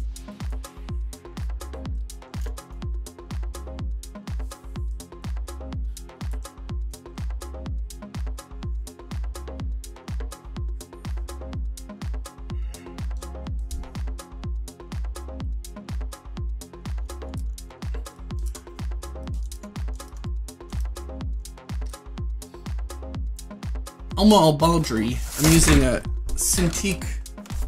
This guy. It's on an arm.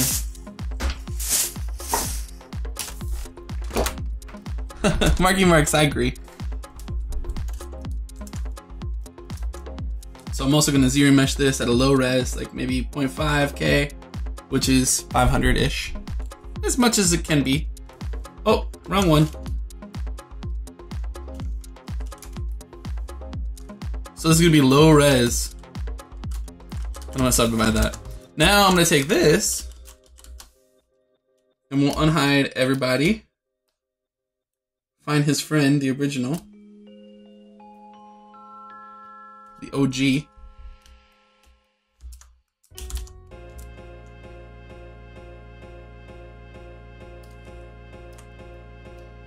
I'm gonna use the Move Topological brush a lot right now. Look at some overlaps going. Over, under. You know how I do it.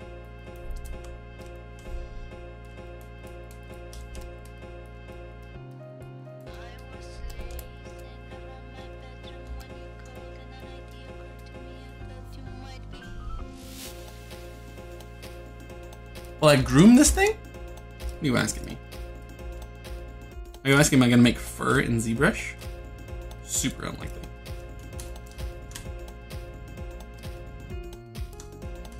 Are you asking something else entirely? Possible.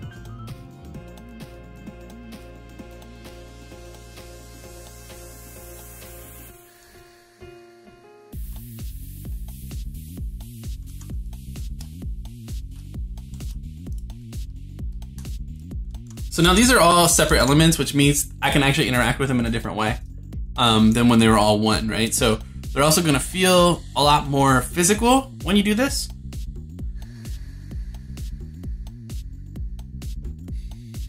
No, it's not Monster Cat, it's all different, Nick.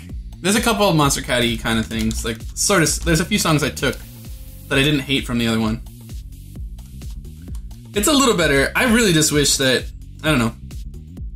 What do you guys think? I guess in general, I'm curious, because I could just listen to my own music and not worry about rights management, and I could vibe out and have a good ass time, and not play music on stream, like just route that only to my headphones, and still be in my zone. Well, actually get in my zone.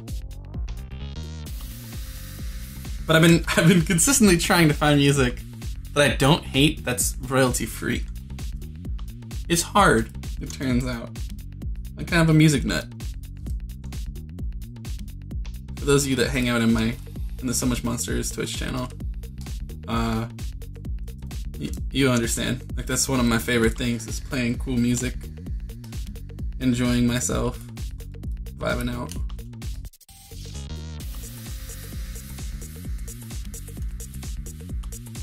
What do you guys think, though? Playlist I found earlier. Oh yeah, no.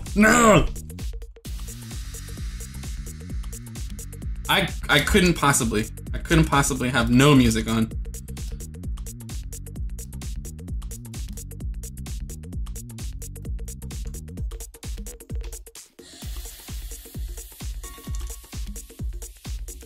Elmo, do you mean on here? It's always 1 to 4 on the Pixelogic stream, but I stream a lot on my own channel. I just stream, actually, mostly right now.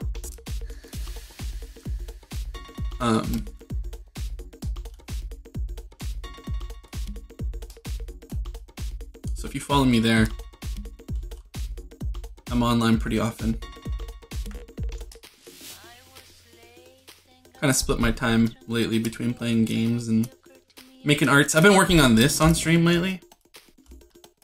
So.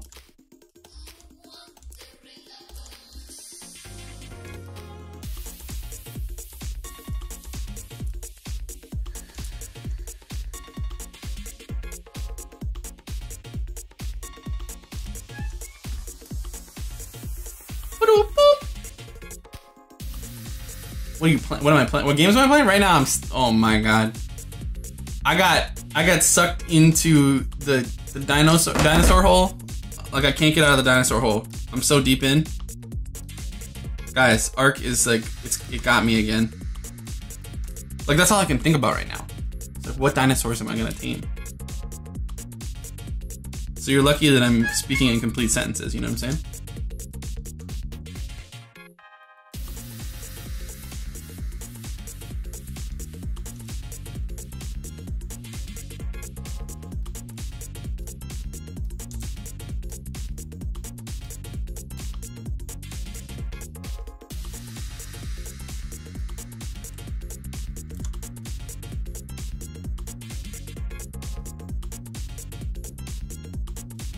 Yeah, LibTech, so when I move on past the intern stage and this art test,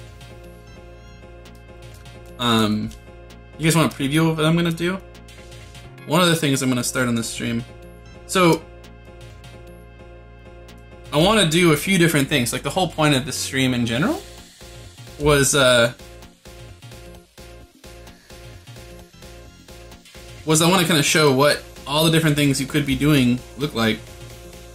And so, as I go through each job, we're gonna change sort of the speed of what the actual channel time is. So, the next thing after the art test is done, I might not be done. I might do one more stream of the art test. I'm not sure yet. I have to figure that out. If you guys are interested, I can show you what we're gonna do.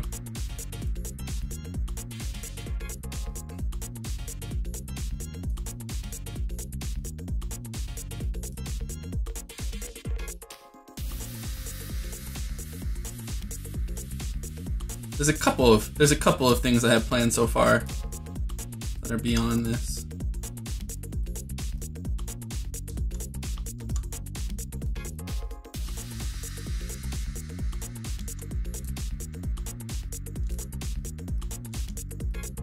The shoulder, I'll just paint it. That'll be pretty easy actually. I would just paint a mask in ZBrush, and then I would bring that out. When I bake it, I'd bake vertex color and just have black and white for that as a mask in oh my god, it is like my phone is just bumping right now. My sister, since I'm going back to Minnesota, is like texting me the weather prediction for the weekend. I don't even want to see that. It looks awful. Don't do it. The design of the lace. Yeah, both of those things I would do the exact same thing. I would just I'd literally paint it in vertex color, nice sharp, and then when I render, I would render white, black, and use that as a mask.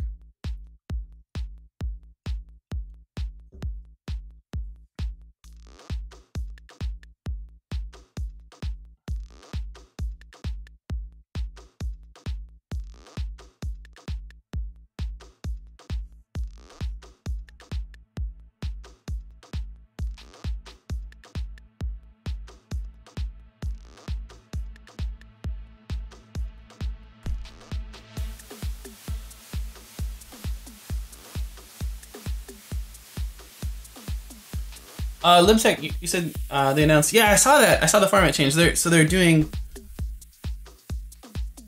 a bunch more tournaments in a year. Minors being more important. I suspect they're gonna do more boxes, which means that it's more likely I'll do some more stuff. But the last couple things I did, I actually feel really strong about. That they were good. Like I legitimately think that what I had done was good. And so it's kind of hard for me to feel like I'm in a place to get more stuff in. Like I've failed on 3 whole character assets. But all 3 of them I thought were great. So, so I'm not. It's not registering with me what I would do that would be better.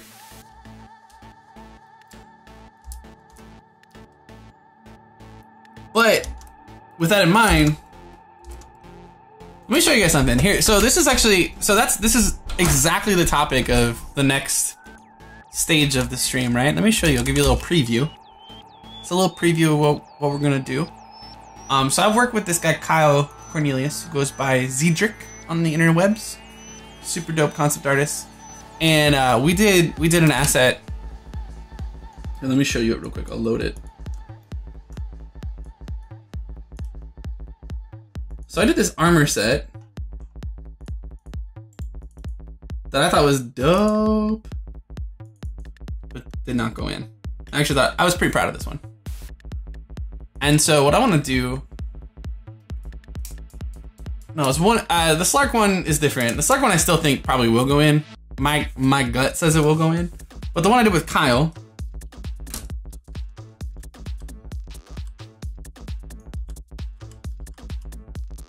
this is the set I did with Kyle. This little axe set. He's a dragon killer. I called it the Drake's Fortune because I'm cheeky. So Kyle gave me some feedback in general. It's just like, yeah, you know, I guess like the thing is maybe we needed to be a little bit more crazy with it. Maybe we needed to get a little bit more over the top. And he's not wrong. I can see it. Like maybe doing a little bit crazier version of this, that's fine. But so the next stage, we're gonna be junior artists, and you know, when our friend Starflare was talking about being an intern, they're saying that basically they didn't get to do a whole character, and so stage 3 is being the new guy and being told, hey, we don't really like this model, can you fix it?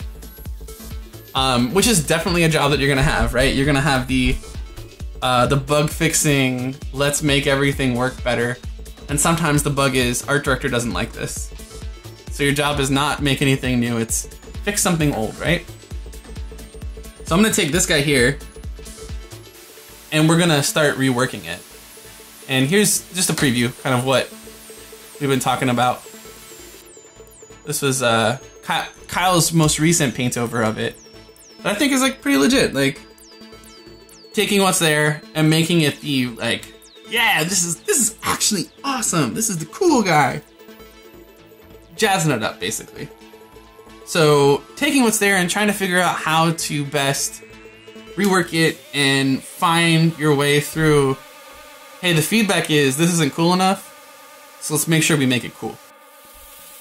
So it's sort of the next job where you actually don't get to just be making the cool thing from the start. You kind of got to find the middle ground. So that's the plan.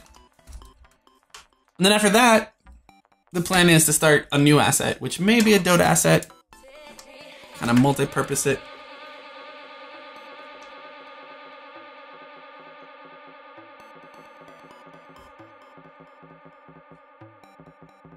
How do you block the whole model as background and edit another? Shift S, actually, Figaro. You just move it to where you want it. Shift S will stamp it to the canvas. Marking marks. You got a question? When the concept art is given for a test, do you have to make it 100% accurate, or is there some leeway on the 3D model? I've had some professors say that not everything 3D is going to match 2D. So marking marks, that's where your job as the guy being tested or girl being tested. Wait, Franken, what? The art director's an asshole?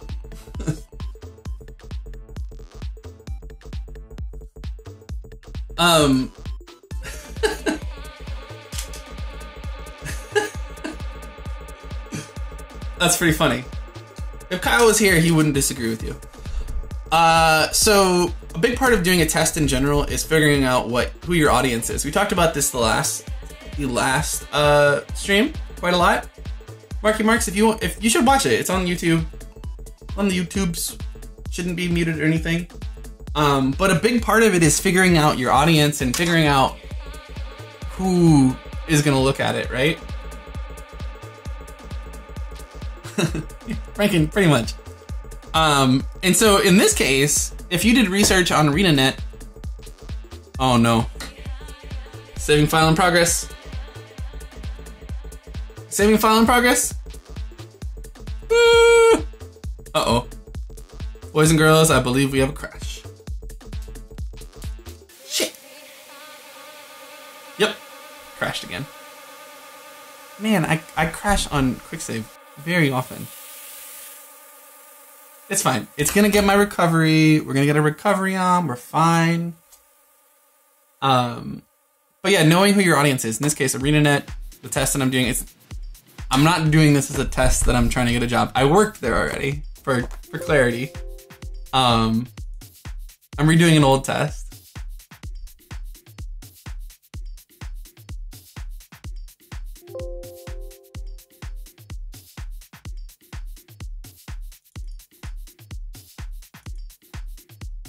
So with ArenaNet, I know that if you research the company itself and you listen to any talks about art direction, what they want, what they wish, they definitely, and having worked there, you often don't get, here, let me show you what I would get often as concepts. I worked there for all of Guild Wars 2. Let me load my stuff again. And I want you to see the difference in, let's see, ZBrush Live.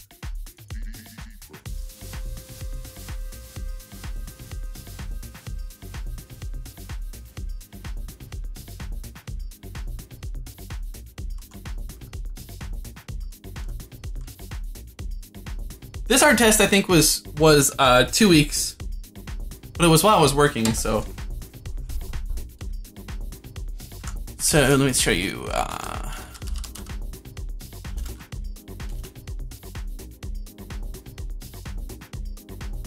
So it's fine. I'm sure I can find some stuff from Kekai. Oh wow, he's very small. All right, so as an example, this might actually be the concept that you get. Totally possible. On the creature team, it was like, you'll figure it out. Let's see.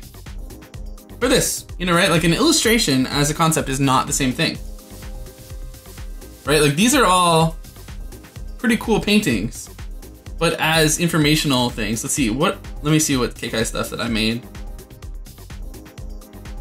There's an Asura.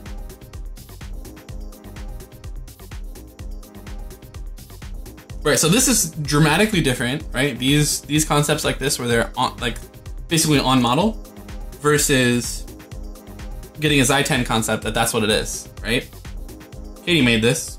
Obviously, there's an endless amount of information about that character that isn't there. She drew a lot, right? I made, well, he actually never went in the game. I was the poster child for. We weren't backing up Z tools because they were too big, and my hard drive crashed at work, and I built both of these guys and was doing like a prototype boss monster. Pretty much was done with everything. Hard drive crashed, like literally the platters crashed, and we weren't backing up Z tools. That was the model I was working on. Or like this, that's a boss. What do you do with that? So this is the sort of stuff that the creature team would get.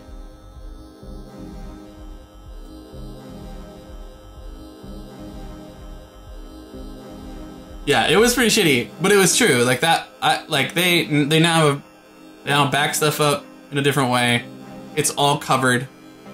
They thought they couldn't afford to have Z tools backed up, so I have none of my high polys for any of my Guild Wars 2 stuff, which is kind of a bummer because I made so many zombies.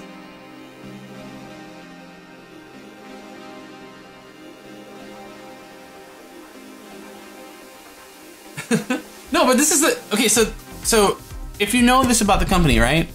This is the job I was interviewing for that char art test was go figure it out. We're not going to give you, like, you can go talk to them, and if I needed something, I could be like, hey Kekai, can you give me a scribble for the back? Like, even just a shitty line drawing, right? I had like napkins on napkins that are just like, here's what I think the back harness might look like if I didn't have a great idea. And usually I would come up with an idea first, be like, here's what I was gonna do, what do you think? And maybe it would just get modified from there, right? Like you'd paint over it. Daniel would come by, same thing. This is the concept for the Flesh Reaper, that's it. There's no ortho for that. This was the concept for some of the creature team. So here's an example of a team that is not going to tell you, here's the explicit thing. You go figure it out. So for this art test, I would try and solve it better. I would try and do a better job. I would try and do a better job of what's in the concept and understand what they were trying to do, what feeling they were trying to get across, right? So for example, in the model that I'm working on, things that I will definitely not do exactly as concepted. All the skulls, they're just like barely scribbles, right? There's nothing informational there. I'm gonna treat that like that's a char skull. That's what he meant on the arm. On the chest, I'm gonna treat those like either birds or human skulls, don't know yet. The horn directions, I'm gonna make a very concerted effort to kind of get a nice flow through everything, right? Where there's all these different countering directions.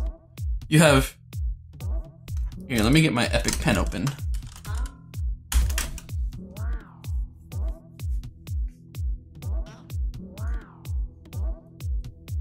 So you can do so much with just so little, right? So we know this is a direction for this is a direction, this is a direction. But then these come, like they're countering completely. And then these suddenly start going the other way. So find a way to make these feel like there's a gradient through them, right? Some sort of softness through that whole thing. Same here. So I'll play with those shapes. I'm gonna make sure that I don't get crazy tangents on all of this stuff. Like this feels bad. So I'll try and make sure that when I get that in silhouette, it's gonna feel, when I look at that horn, it's gonna have that nice same sweep as everything else.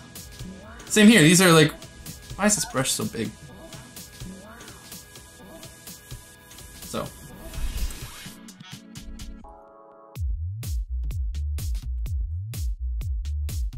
Right, so we're gonna figure out how to make that work. We're gonna get nice softness through it, even though it's going to be a very aggressive silhouette. So these are great because they're countering, right? They're counter curve, nice little S curve in there. And these mimic that a little bit. I'll try and probably keep them probably into this zone right here, right? Like where they kind of curve back that much. I'll use the information so there's not 50 different types of sharp curves on this model. And I'll try and make the silhouette look interesting. So I'll definitely do that stuff. These are just this, I'm gonna do whatever looks good there. This leg and this leg are not the same proportion, right? So I have to solve that. Obviously I'm gonna go with this guy, right? Which is a little longer. This is like a crazy upper leg, super short ankle, very short foot. Here it's like 2 or 3 times longer. That's foreshortened too, so it's like, there's a bunch of mess here. So we're gonna solve for a bunch of these things, but what I can do in this conversation is I can understand what the intent was, right? Like this horn probably isn't gonna go at a 90 degree out of the head. It's probably gonna soften through. It's probably gonna be more in this zone. It's gonna mirror the softness of this, like the belly kind of shape to that. Mirror that. These curves are gonna probably be mirrored by this, like countered by this right here. I'll probably do something like this. So all that stuff is the sort of things that I would make modifications on from the concept to the final. The number of these down here, these bones, once I put them on there, same with the number of straps. I definitely put too many on. I might, instead of having 1, 2, 3, 4, 5, 6, 7, right? I might go with something a little bit more legible, right? Simplify. And maybe do like a small, slight pattern through the middle. Something like that. So this is a great example of a test where I would not one-to-one it. When we talked last week, I showed you an art test I had done for Bungie, and I found out from similar research that no, the person that did the concept did it very explicitly. Make that concept. Don't screw around. And I was screwing around when I was doing it. Like I was adding like, I'll see if I can find that and show you next week. I was adding kind of extra tech greeble, extra bits to stuff, making them look a little more fancy. And it was very much the case that if I had handed it in the way that I'd done it, that I probably would have just been fully just like, nope, not interested.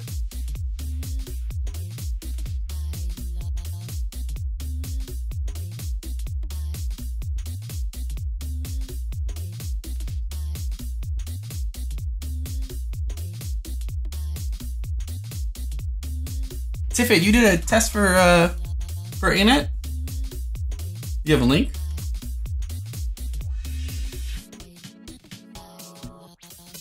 God, I love Epic Pen. This is so dope.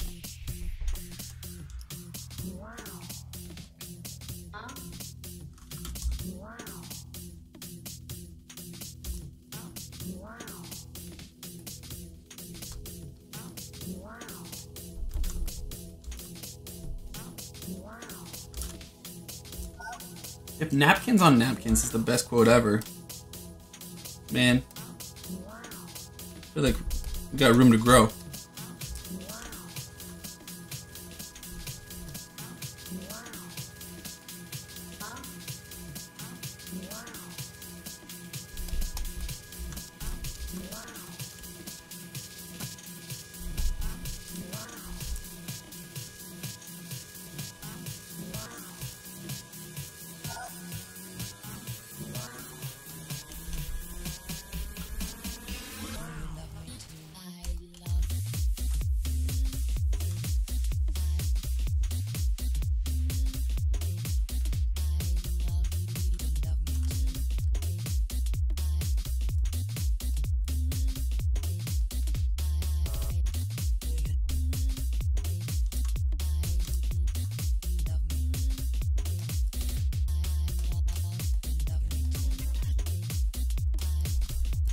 So now I didn't actually start with all these separate planes, right?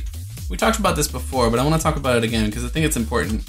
I did not start with all of that because the interaction that I have with just moving one single mesh when I'm trying to get major block in proportion changes is so much faster. It's just so much faster.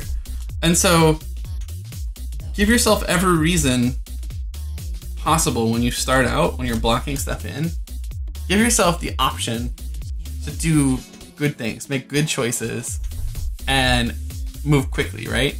If you block everything out and you make all these separate elements, the likelihood you're gonna make major proportion changes all the time, small.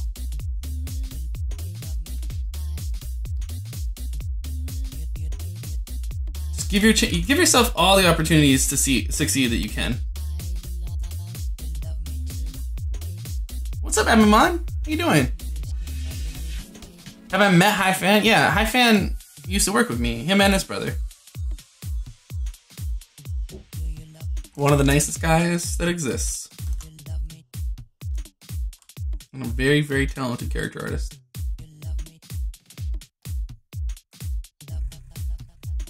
Him and Donald are super great guys.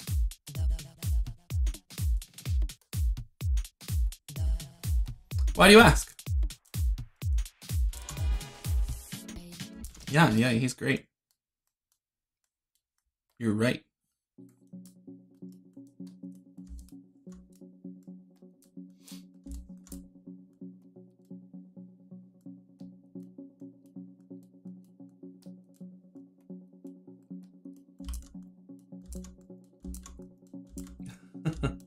I don't know if I can do that. I could maybe pop one into his hand, Dan. Oh no. How's it going, Dan? How are you?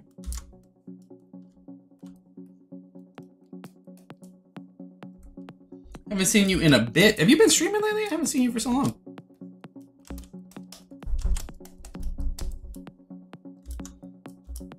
Yeah.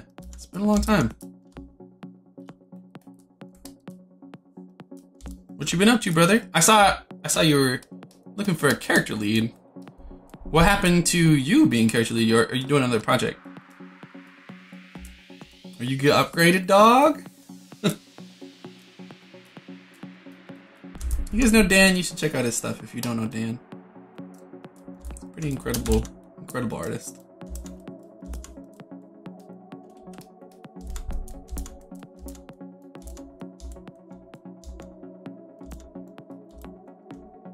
Oh, you're leaving. Where are you going? Are you coming to Seattle? I will model you all the beers that you could model. You could be modeled if you come to Seattle. I'm super good at that.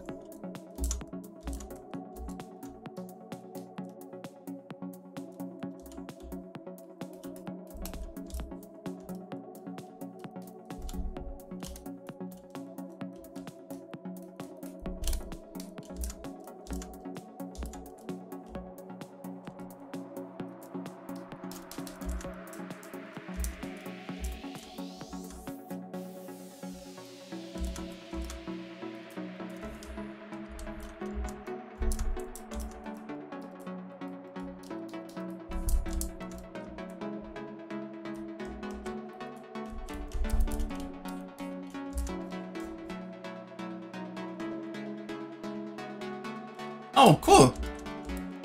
That's rad. I suspect they also have offices in Vancouver, huh? Or are you gonna be down here in South Lake Union, bro?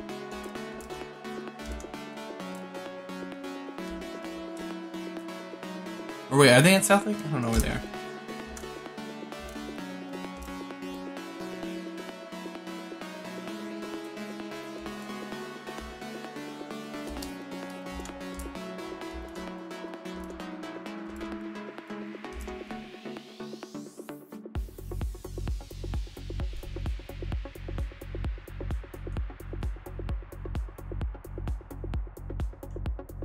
Oh, you did the Norn female. I see.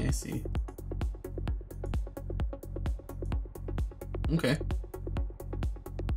What'd you learn from this test? Tell me about it.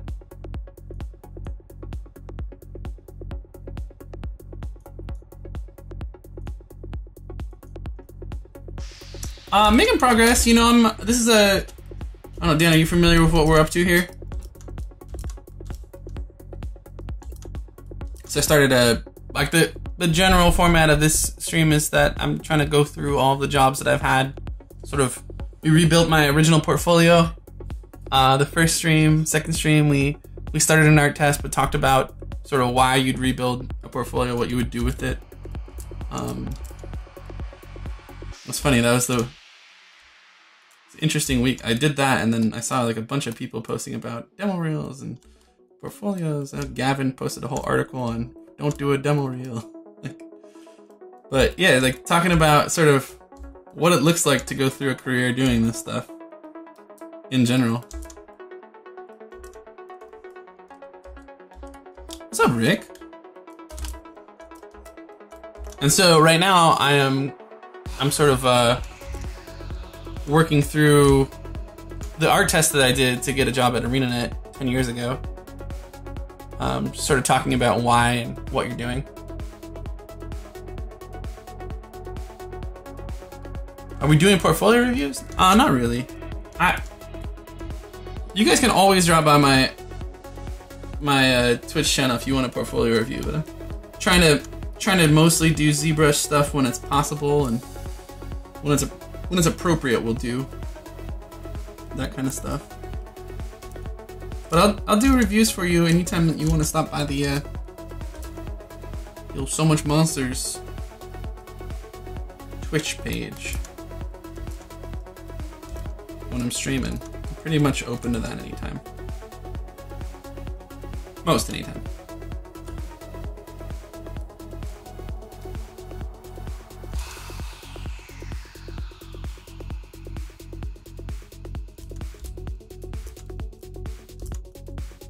So right now I'm just still blocking out stuff, kind of going from my Z-Sphere Noodleman, like this is where we were last stream. This is what we did. Oh no, I can't show you. Never mind. I'm not gonna do it again because my quick saves are crashing me. So what I'm trying to do is forward progress.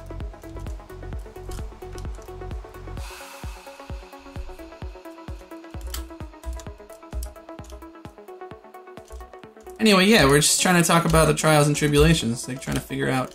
Hey Dan, how about you? Well, today we've been talking about internships. What was your first internship?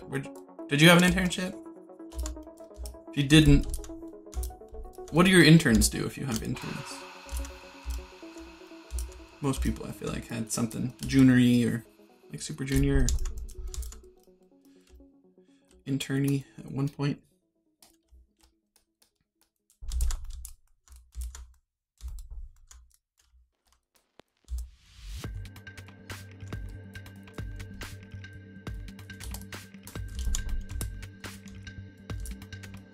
Okay, yeah, that's what we were talking about. So how was it odd? Dan says his start was odd. One-man wolf pack. Magic. I kid. I kid.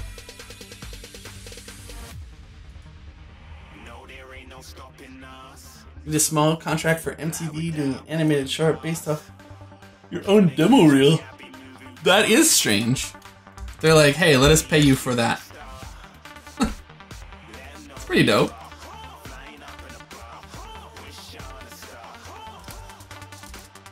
Where was that for? Is that like Eyeball or something? I feel like Eyeball would do that.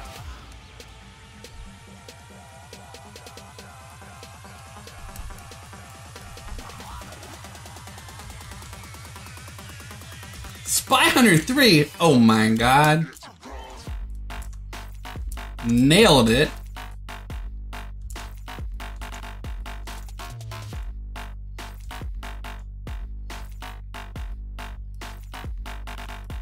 Nice.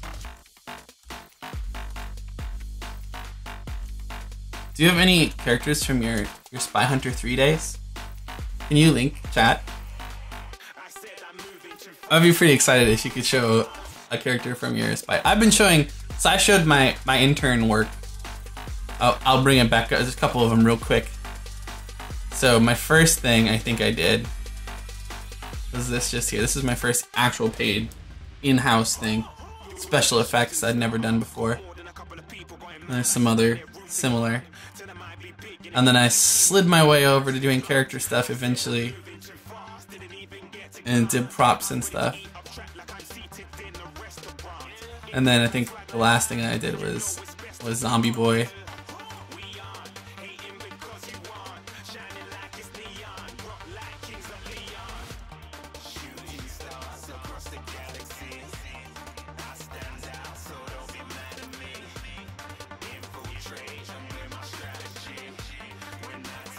This is the last thing that I've done there. Do you have... Oh, you don't have any of them here. Damn it! Dan! You letting me down. I was excited.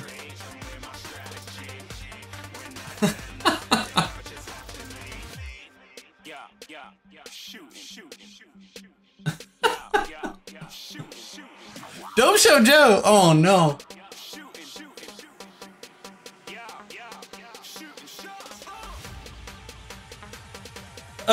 Yeah.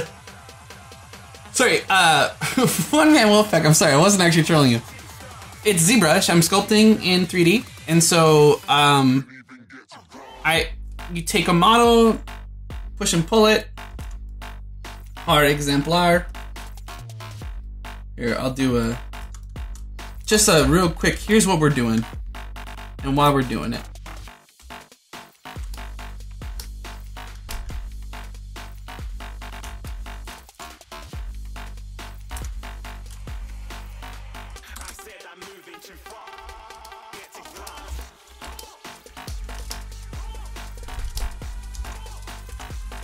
So we it's kind of like sculpting in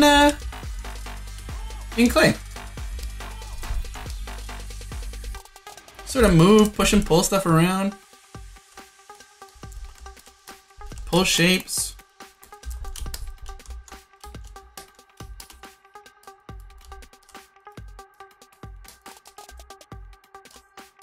I'm gonna do a portrait of Dan.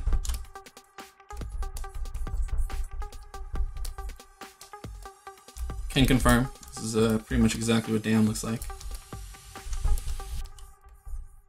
But you can kind of get the idea here. We're building stuff. We're pushing and pulling. We got these additive and subtractive sculpting methods, and we build these assets so we can sort of turn them into models that we can put into a game.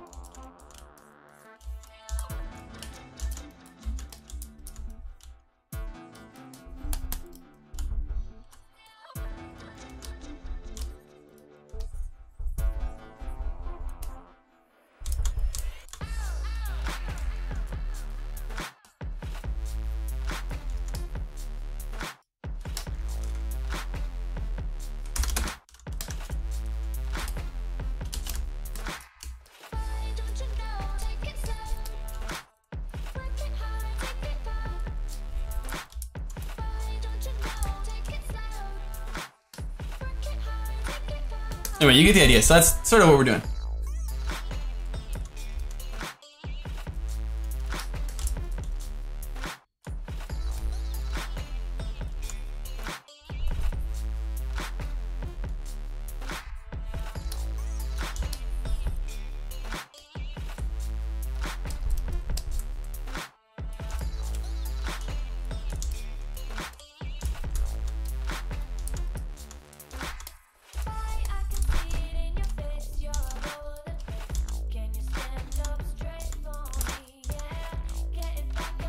So I'm not doing any like serious sculpting at the moment. I'm doing I'm building the, like I've already done this kind of stage of things where I'm sort of creating the basic shapes and silhouettes of the character. I moved past that into the stage of kind of like blocking in more of the specifics, and then once we get those, we'll take those and push them around and kind of turn those into the refined final models that you'd see that would go into the game. So we're not refining it yet. We're just at the stage of sort of figuring it out.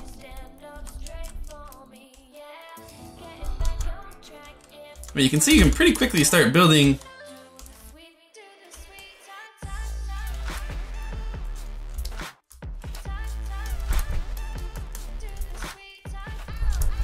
Maybe one day we'll just do a speed sculpt kind of shenanigans. You guys tell me what I'm gonna sculpt and I'm gonna make it. But obviously we're still making Dan here. Dan, you look good. You know what I'm saying?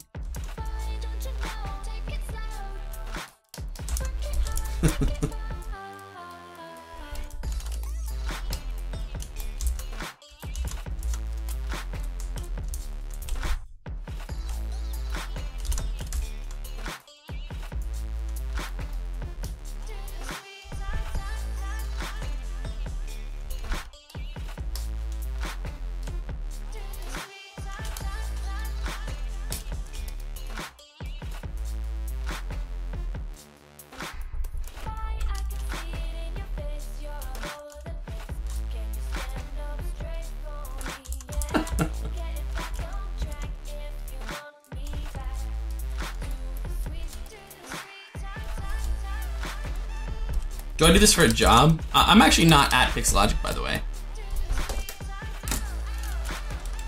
That's me.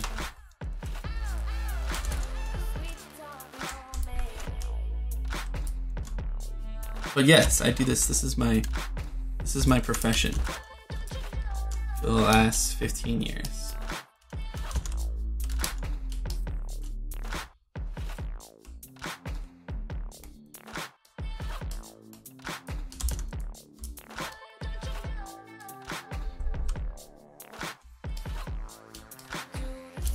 Anyway, get the idea. Kind of down a rabbit hole. Let's delete this real quick and get back to what we were doing. So you can kind of see, Wolfpack. You kind of see what we're doing, right? You call me Mr. Pixelogic. You could call me something else. Just Joe is fine. Yeah, Specky Nation. I actually really like doing some stuff. Like sometimes on my channel, I'll do we call it ZBrush Tag. Let me show you. This is actually pretty funny. We'll do this one day too. These are some of the ZBrush Tag operations we've got into. Basically, it's a game of telephone. You get 15 minutes to sculpt stuff, and we hand off the model every 15 minutes to the next person, and you don't know what the person was supposed to be making in that 15 minutes. So you can see, in this case, someone was told to make a dragon.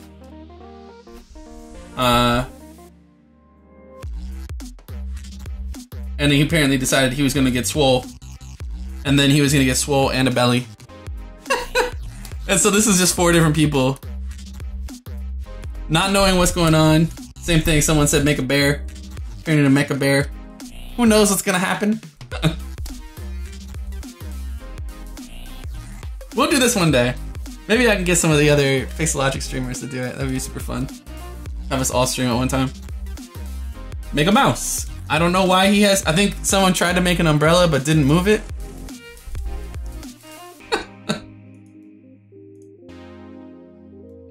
And this is like, it's an, you know.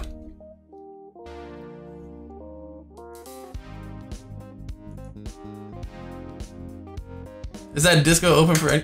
Yeah. It's yeah, it's discord.gg here. I don't think there's one for Pixelogic, but this is my Pixel or my personal stream.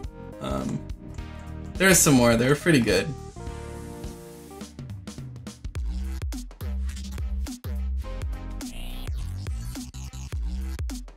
This one was funny because someone saved an OBJ and didn't realize that they had to be separate, or they had to be like combined. This is the first thing someone made, and then all they exported was the feet. Right there, you can see that was the only thing that was exported. And so the second person was like, what the hell is this? I don't even know what that is. And so it went all south. Again, these are like 15 minutes each. Pretty funny though.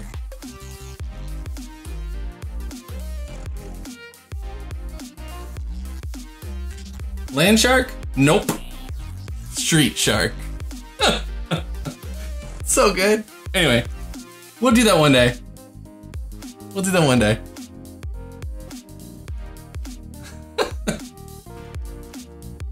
Let's get back to it.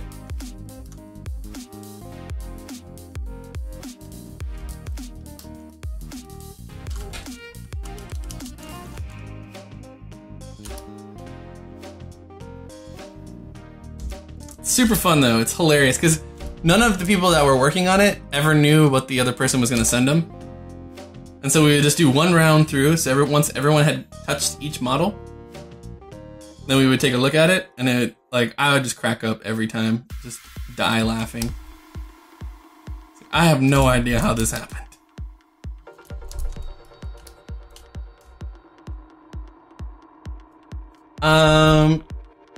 Tiffet, a couple things you learn from the art test. One is finding the best way to work for me to make the armor piece and such. I also learn what skill I need to work on to make the wait. Hair cards for fur. Okay, sure.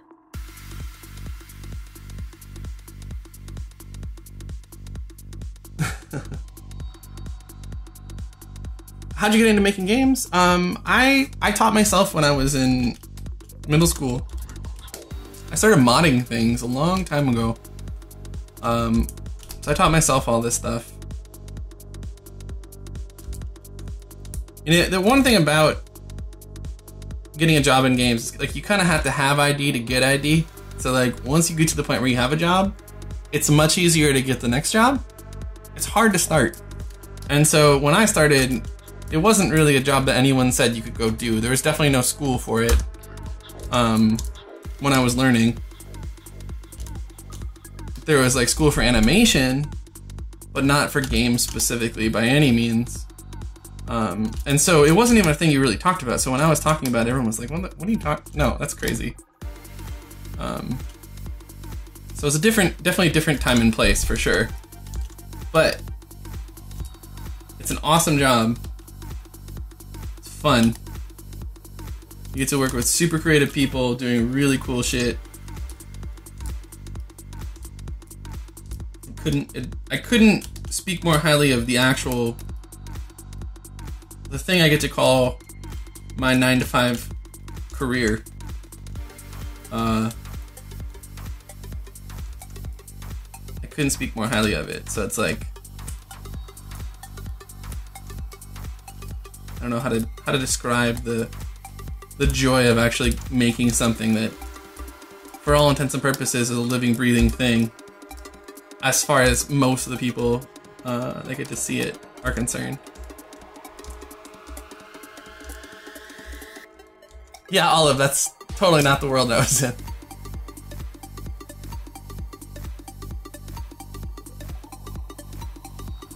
How was the market competition for CA? I mean, is it like two people disputing the same for... When you say CA, I assume you mean concept art? I have literally no idea how to describe that, but if you can imagine, I can give you some specifics. Concept art teams in general tend to be smaller of the teams. You know, for the character team, we had 2 character concept artists. Oh, for character art. Okay, for character art, it really depends on the company, what they're making. The last project I worked on, there were 8 of us. Only 4 of us did models explicitly. There was illustrators and concept art as well. Before that, there were 5 of us. On Guild Wars 2, there were 4 full-time senior artists doing creatures. One creature intern. The character team was 10 or 12 people and a few interns.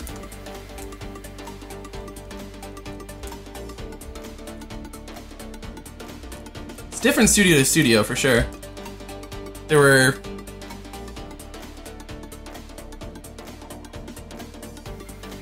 really, it depends. Character art is interesting because it's the easiest thing to outsource.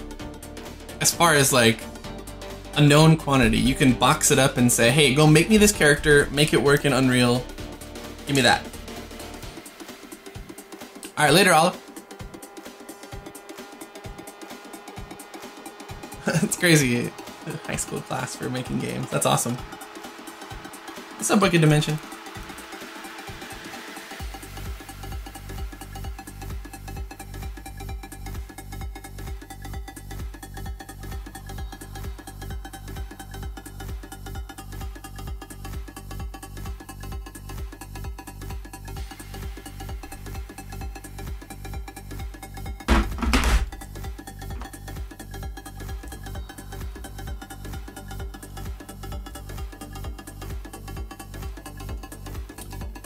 It's different studio to studio for sure.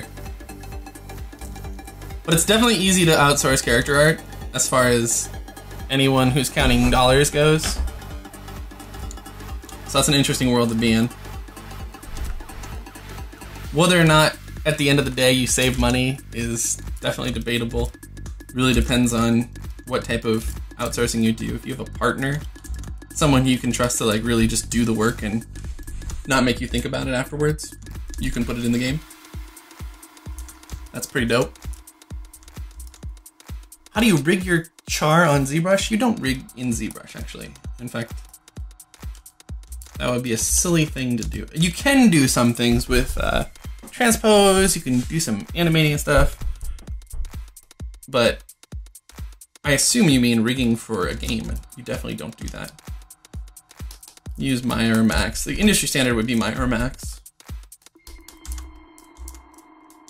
Dan, how about you? What of the character teams that you've been on been? I think you were the only person in here that I specifically know does character art full time. If you're still around.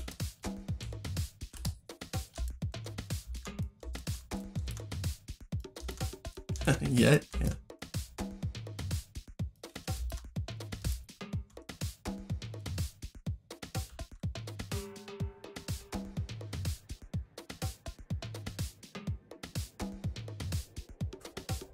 That plant rage is atrocious? What plant rage?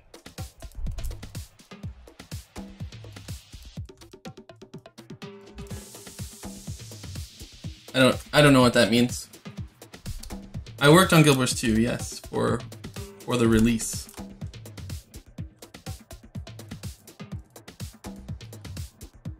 As a creature artist.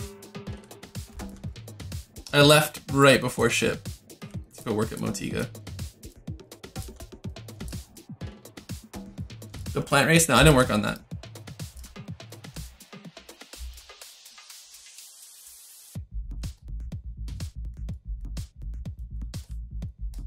So I was on the character team, but the character team and the creature team technically, while they did overlap technically, we didn't. Yeah, the Sylvari, I know you're talking about. They weren't my favorite. Actually, I didn't really like them much.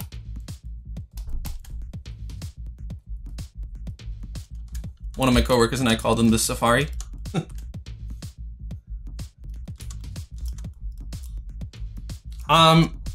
XCap, you don't actually animate the model that you make in ZBrush, roughly speaking. You don't. You take this model and you bring it out and you build it as a low poly, and then you rig it in a Max and Maya. Max or Maya. Generally speaking, anyway.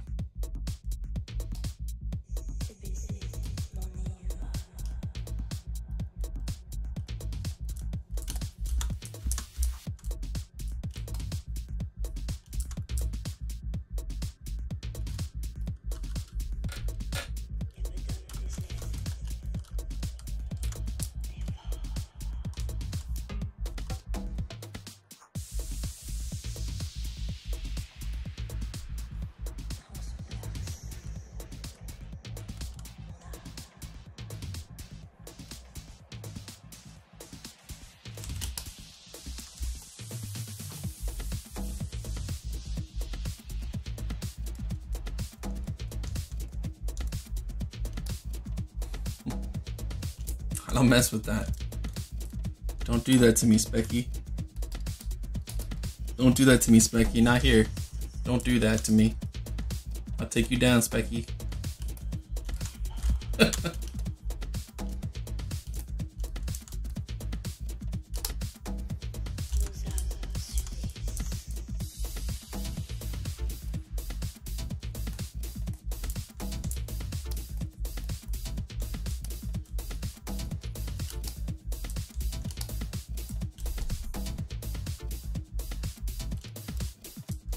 I will fight you.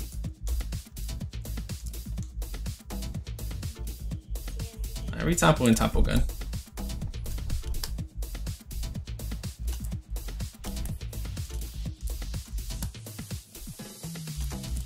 I'd say that's definitely my, when I get to the point of like making a game model, that's my my retopo choice for control, for sure.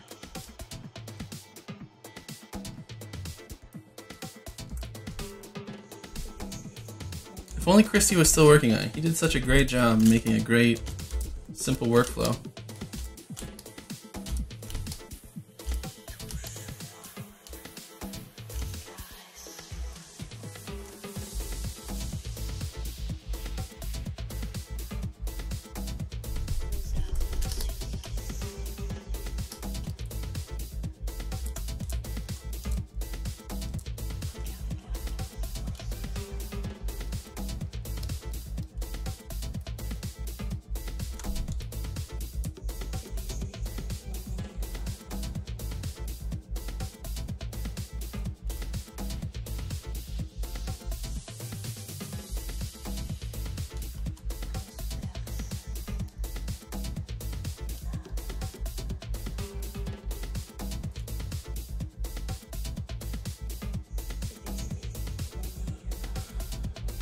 Resoners, I actually really like Max's tools. Actually, the peel mode in Max is pretty dope.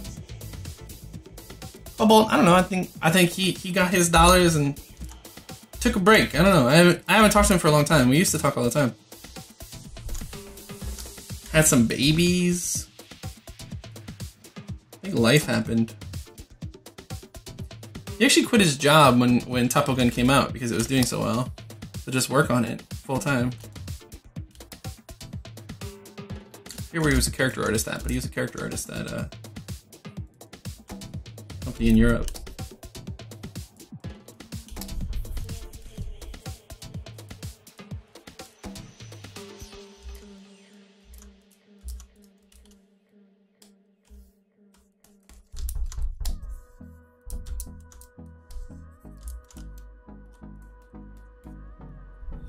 So just gonna mess up these edges a little bit.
Resner, have you actually tried the Max Peel mode? I love it.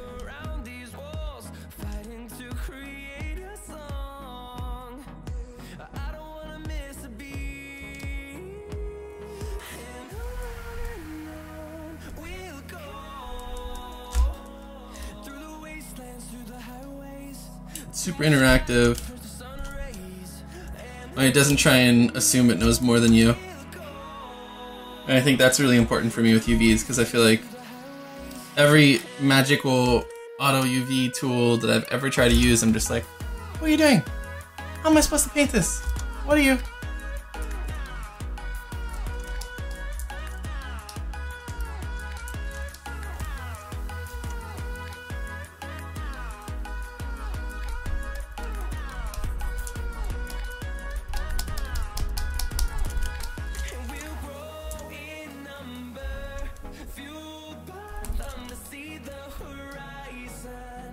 Turn us to thousands, and we'll grow in numbers.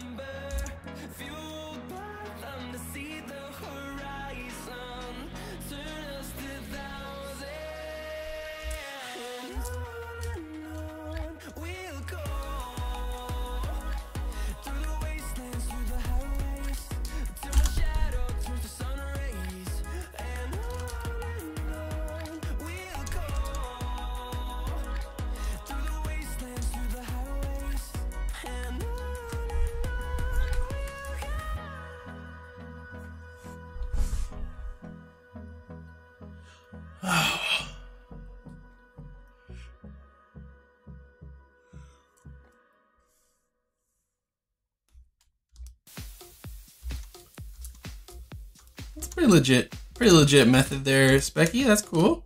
I like the end result to be a little bit more hands-on. I like that. I like the style though. I like the improvisation. Problem solving, like we were talking about earlier. The rad thing about making characters in games, like you guys can ask me a million questions and I can give you the, here's what I would do. Truth is there's like 34 million more ways that you can do it. Every single thing that I'm telling you, hey, here's how I would do it. There are other ways to do it. And it all is about picking from your strengths. Like what things are you better at? Some people are gonna be really dope with extractions and just taking them and pushing and pulling them around. Some people aren't gonna be able to do that and they have to block something in a Max or Maya. And that's totally fine.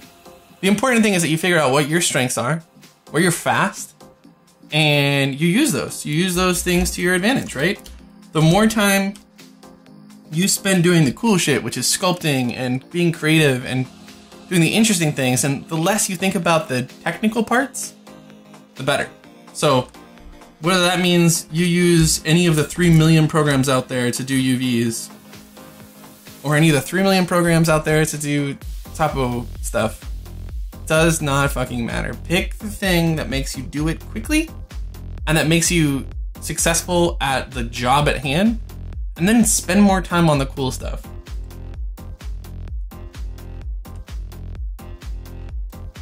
You know, the only thing that's really changed since I started, I mean, tools are better and everything, but since I started doing high poly sculpts, the thing that's primarily changed is that I have more time to sculpt, which means my sculpts get better because I have more time to marinate on it, make better choices, do a better thing.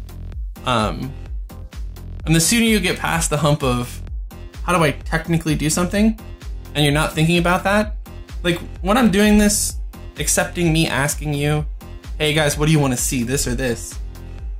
I would just keep working.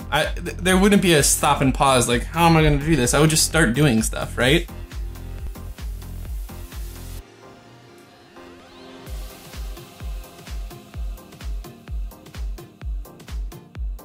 It's different. I don't know. Nobody's going to watch you. Are you able to do work in a reasonable time? Doesn't matter. I actually use pretty few hotkeys in ZBrush. As you can see, my UI is pretty, like, all the stuff that I click all the time. So, if it's always there, who cares?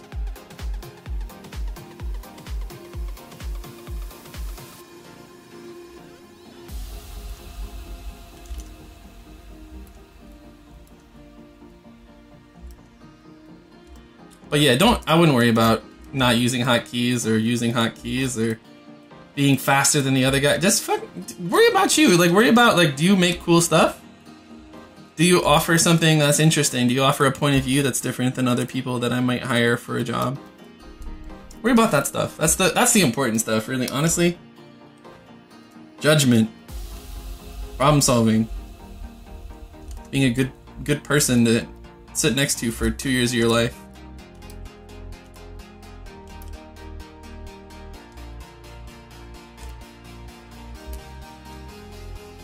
Certainly not everyone hires the same way I do, but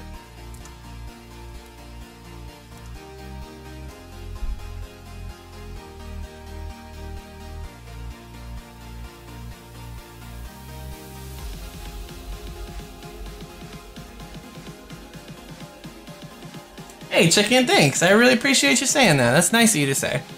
Thank you. Very kind of you.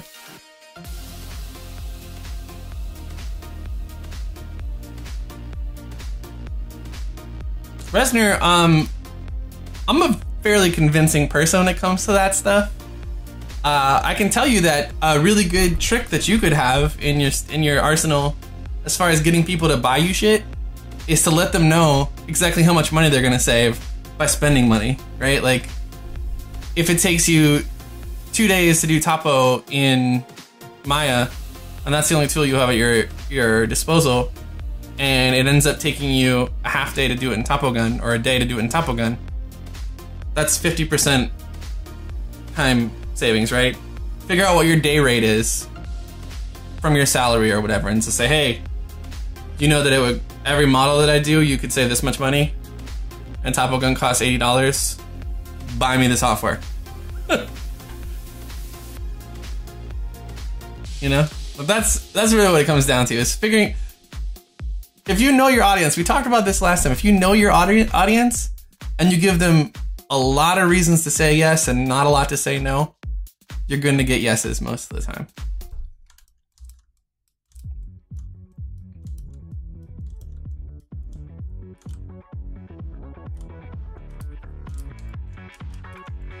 I think that's also a pretty good thing to put in your head in general, is like, no matter what you're doing, give people reasons to say yes. Make it easy for them to say yes.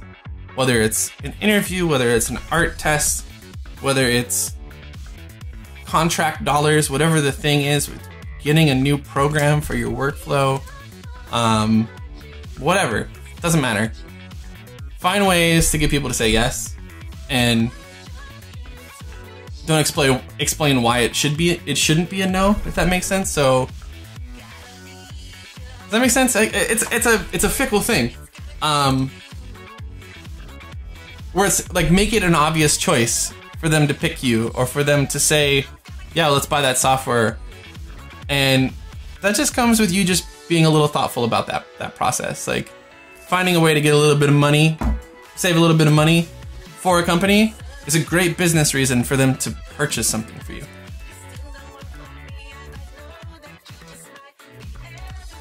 What's up, Scrubette?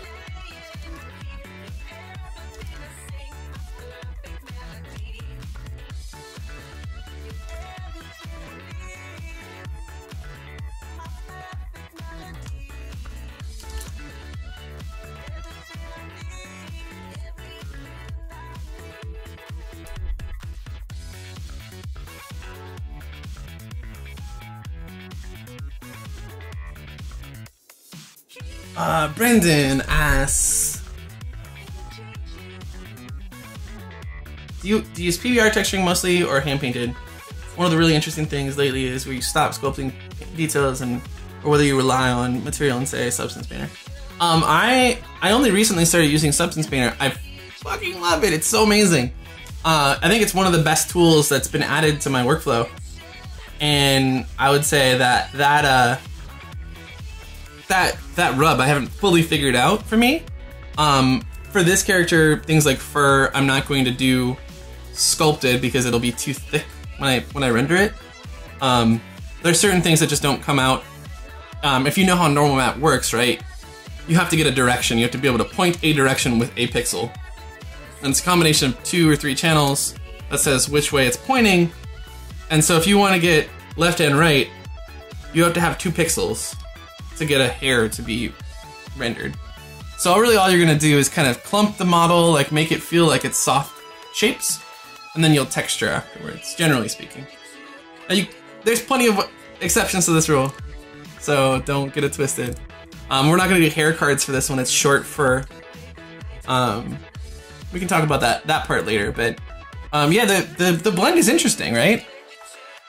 I like to do damage, wear, and explicit model shape differences. So all the threads, all of the big cuts and scratches and imperfections in the leather I'll do there.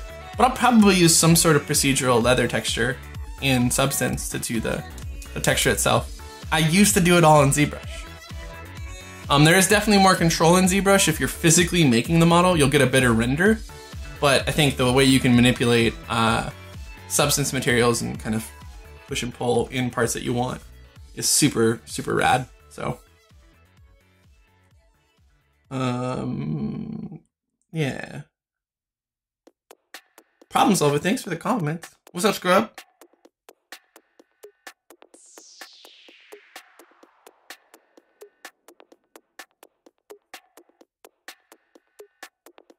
Yeah, I think it's been around for a while. I can show you some examples of the ways that I've, over time, kind of blended from sculpting to the final. Maybe we can talk about that next time. If you remind me, Brandon, I would be happy to pick up a few of my older models and just show you what I had done then versus what I think I would do now. Could be interesting.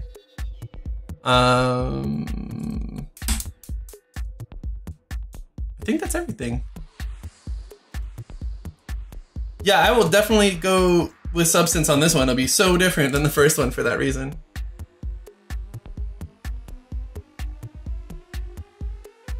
I'm pretty much just gonna be using Substance from now on for a lot of reasons. It feels like Photoshop, and if you think of Substance Painter as Photoshop with interaction with your 3D model and your renders, it's actually exactly how I textured stuff beforehand, except for with instanceable, useful data and filters that I can save. Filters, like modifications. Like I always do the same levels adjustment on a ambient occlusion to make a color blend from top to bottom on a character. You know, shit like that. I did it every time anyway. So the fact that there's tools for it now, it's like, well, shit, howdy sunshine. That's amazing. That's the best thing I can imagine. So yeah, I pretty much just use Substance Painter right now for textures. Quixel's cool. I think it's just, it takes the joy out of it a little bit. Since Substance feels so much like Photoshop, it actually feels really, it doesn't feel like I'm like losing the interaction that I had before where I feel like I was making something. What will I render with? I'll render in Substance as well. I'm probably gonna end up doing that off the pixel. I probably will end up doing this in the next, oh no, I'm not. I'm gonna be gone this weekend, so I'll have to figure out if I'm gonna keep working on this next week or not. We'll figure it out. No matter what, I'll keep you guys posted on the progress on this model. But we're a little over time now. Anybody have any last questions or? Oh, rendering the model? We can render it in, sure, we can render it in Keyshot. I always render in Keyshot, my high poly. But the game model. So let me just grab the last week's stream model one more time to show you that. Here's our progress since the 28th. Here, we'll do this.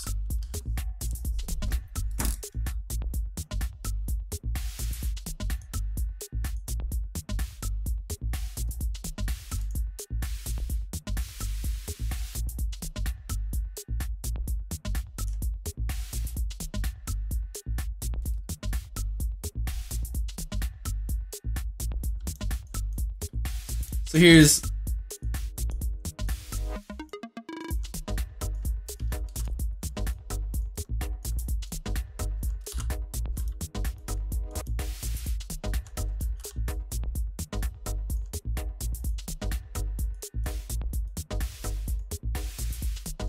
so some pretty major proportion changes and stuff happen.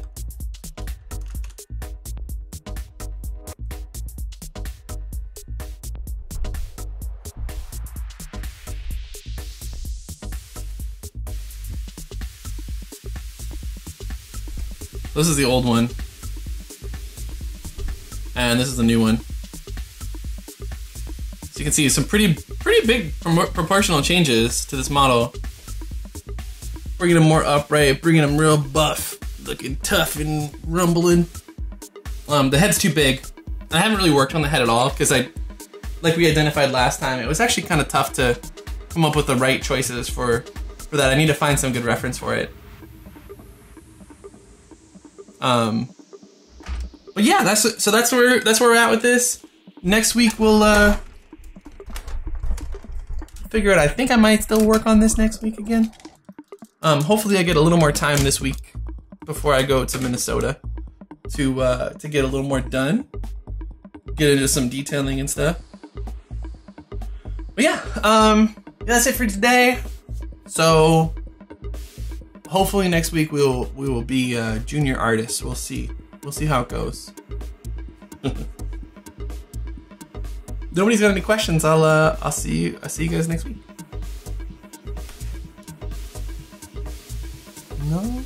No.